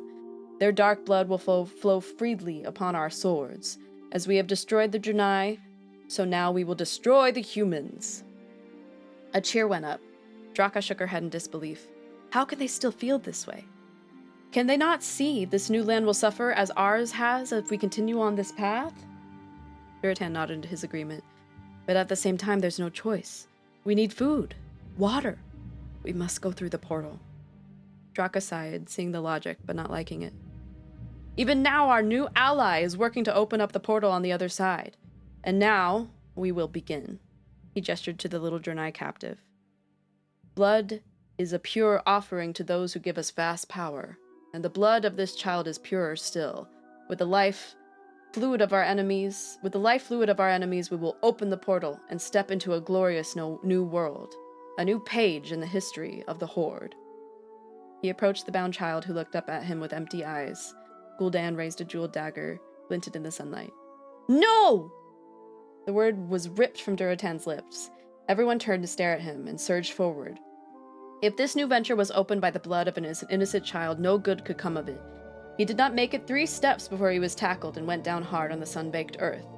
The instant it happened, he heard Draka utter a war cry and the clang of metal on metal as she charged. Chaos erupted. He struggled to his feet and beheld the crumpled form of the child. Blue blood spurted from his slashed throat. Gul'dan, what have you done to us? Durotan shrieked. But his protest was lost in the roar of the enraged mob of orcs. Frostwolves have sprung into action to defend their chieftain, and the shouts of battle were almost deafening. Durotan's breath was knocked out of his lungs at his attacker. He could not tell from what clan resumed the fight. In defense, Durotan lifted his axe and swung. The other dodged, moving more swiftly than Durotan had expected, and came up and... The tenor of cries abruptly changed as the earth rumbled beneath their feet, and a deep, piercing sound shuddered along their bones. Sorry, I had to make sure I had a fear for a moment that my mic was off again. The fighting stopped, and as one of the orcs turned to gaze at the portal. Moments before, one could look into the area outlined by the pillars and simply see more of the Hellfire Peninsula landscape. Now, there was a blackness swirl of stars, as if one were looking into the night sky gone mad. Even Durotan's eyes were riveted on the sight. As he watched, the blackness shimmered and reformed itself into a scene that both startled and puzzled him. Gul'dan had spoken of a beautiful land, rich with fat prey beasts, fertile fields, and blue skies. Durotan was indeed looking at a place he had never seen before, but it was a far cry from the idyllic realm Gul'dan had described. It was as moist as Draenei was now arid. A thick haze floated above the brackish water and swaying marshland grasses. A buzzing, chirping sound filled the air. At least thought Durotan. There was life in this strange place. Unhappy murmurs ran through the crowd. This was where Gul'dan wanted... They opened the portal and saw Florida, and they're like, really? This? For real? Anyway... This was where Gul'dan wanted to send them? It was not much better on first glance than their own land. But then again, Durotan realized, water meant life. Orange though the sky was, not blue, and drenched though the land was, not filled with flowers and meadows, it could support life. He turned to look at Gul'dan as the murmuring rose in volume. Gul'dan was obviously trying to cover his own shock, and waved his arms for silence. Azeroth is a large world, as is our own, he cried. You know how the different land could be from place to place. You know how different the land can be from place to place. I am certain it is the same here. This place does not look as inviting as I was. His voice trailed off and he shook himself, visibly recovering. But behold, this is in truth another land. It is real. You! Gul'dan pointed at the 24 armored orcs who stood beside the portal, and they snapped to attention. You have been chosen to be the first to investigate this new land. Go forth in the name of the Horde. The orcs hesitated only an instant, then grimly ran forward into the portal, and the scene vanished. Durotan's head whipped around to stare at Gul'dan. The warlock was doing his best to stay composed, but had been clearly rattled. The orcs look around. This place sucks! For real. Hi, CJ. They are our scouts, Gul'dan said. They will return with news of this world. And before the gathered orcs could truly begin to grow worried, the image of the swamp reappeared and the orcs hurried through. They were grinning from ear to ear. More than half of them carried carcasses of large animals. One was a reptile of some sort, scaly, long-tailed, with stubby legs and huge jaws. The other was a four-legged furry thing, with claws on all 4 of its feet, a long tail, small rounded ears, and spots on its yellow, glossy coat. Both were obviously healthy specimens. We have slain and eaten both types of creatures, the leader and scout said. Their flesh is wholesome. The water is pure. We do not need a beautiful land. We need one that will feed and sustain us. This Azeroth will do so admirably, Gul'dan. A murmur went through the crowd. Despite himself, Durotan felt his gaze drawn to the beast the scouts had brought through, and his stomach growled. It had been 2 days since he had last eaten. Gul'dan visibly relaxed. He looked over at Durotan and his eyes narrowed. Durotan tasted apprehension, sharp and bitter in his throat. He and his clan were needed. He knew that. He also knew that in his defense of the child, the reaction had provoked among the other clans, many of whom had come to the defense of the Frostwolves, would not be forgotten. He half suspected that Gul'dan would order his execution or banishment, but apparently Durotan and the Frostwolves had yet some use to Gul'dan and Blackhand. So be it, for now. He would fight alongside his brethren. Tomorrow would have to take care of itself. Whatever betided, Durotan knew he would die with his honor intact. How you doing today? I'm good! We're doing World of Warcraft Lore Part 2. So, that was the opening of the Dark Portal in Christy Golden's novel, The Rise of the Horde. And so they crossed over into it. And they were not happy. Like, as you heard, they were like, wow, Florida, really? Yikes. So the place that they actually had, that they had walked through on Azeroth's side was called the Black Morass. So it was I forget exactly where it was. Flavor of the Quad today is coconut. And they, so they went into kind of the swampy area, but later encountered the humans of Stormwind. Whoa! And after initial clashes, a full-scale war erupted. So they finally, this was Warcraft 1. They did war with the humans. Denied reinforcements from other human kingdoms, King Lane Rin of Stormwind entrusted Anduin Lothar to lead the kingdom's forces against the Horde. While the war was primarily centered on human versus orc conflict, it also included an unsuccessful Horde incursion against the Gurubashi trolls in Stranglethorn Vale. So they also fought with the trolls.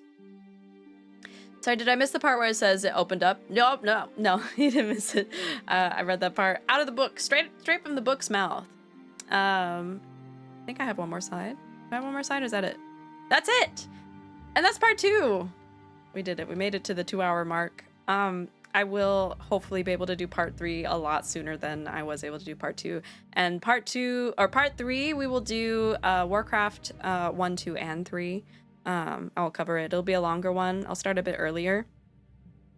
Because this one, I just wanted to introduce you to just in time for midnight. Exactly. Midnight's coming. Yay! I can't wait to play. That's the most up-to-date expansion. So, you know, the major spoilers. Major spoiler alert. But yeah, so we've made it to the opening of the Dark Portal, which is essentially the beginning of the timeline of the games itself. Everything that'll take place here on after takes place in Warcraft 1, 2, and 3, and then onward. And so we'll deep dive into that. And then we got some other villain baddies coming up. So after we do intro to Warcraft 1, 2, and 3, and the beginning of World of Warcraft, we might do a side tangential lore stream where I go over some of these important characters.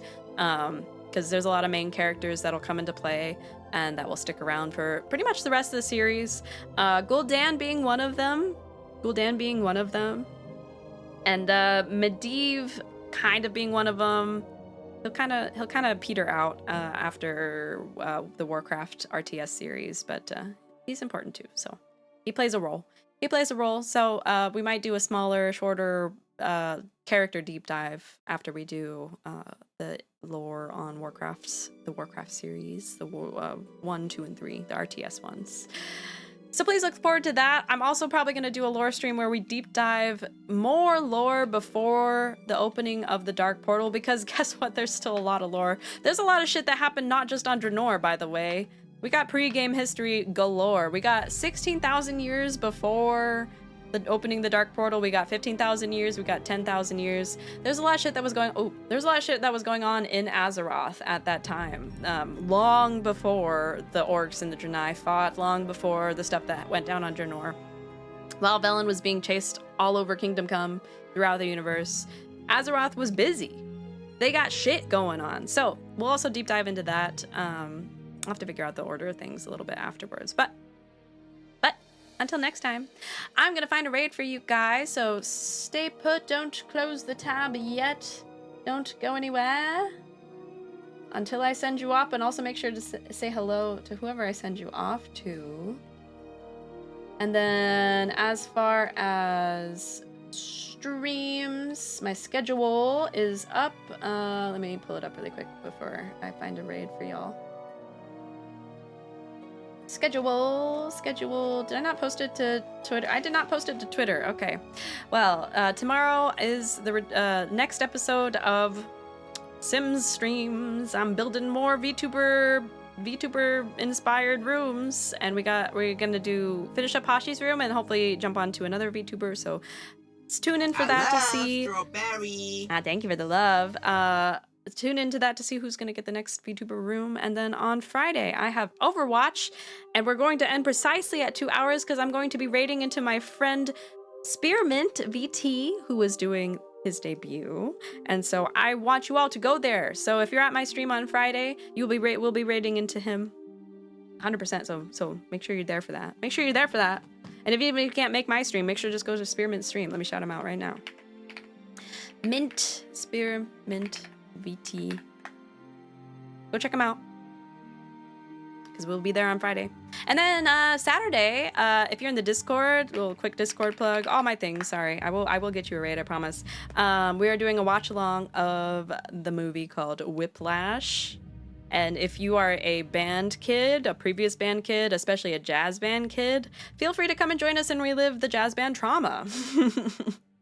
Whiplash, yeah. Check out the events in the Discord. If you're already in the Discord, feel free to mark as you were coming. Come along. I remember wanting to watch that with you. Yeah. We're gonna watch it. We're doing that community night. Everybody was still talking about it. Let's go. We're gonna watch it. Jazz band trauma. I am so ready to relive my jazz band trauma. Not quite my tempo. So, stay tuned for that. That'll be happening this week. That is all the stuff going on this week. Let me stop the raids for me. Let me find you one to go to. And I hope you have a very good time wherever you go. Where do we want to go? Let me look around. Actually, a lot of people are playing World of Warcraft right now. Let me check who is doing other things too.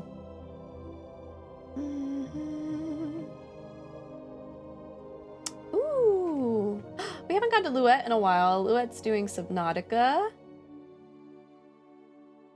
Oh my god, Ryusei's streaming. I haven't seen them stream in a while. We should go there. Also Captain Breezy.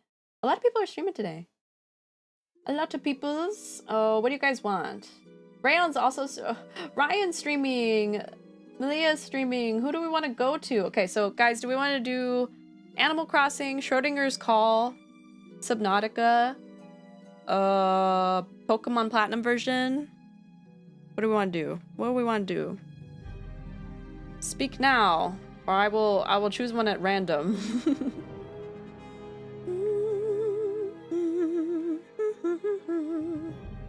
Let me look. Shrimp's also streaming, just chatting. What's Shrimp up to? What the shrimp?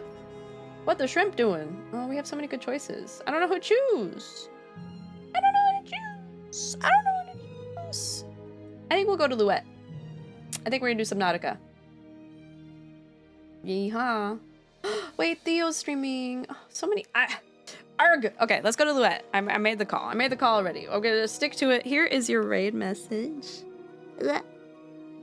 If I can find it. Hold on. I know I'm so slow at this. Professional streamer. Grab whichever one works for you. One is for subbies, one is for unsubbies. If you don't have the emotes, don't worry. Use the one below. Say hello to Luette. And I hope you have a lovely rest of your evening. I'm gonna get some food really quick and clean up a little bit. And then, Brando, I'll see you later. See you and Bubba soon in Overwatch. Have a good rest of your night, y'all. Bye.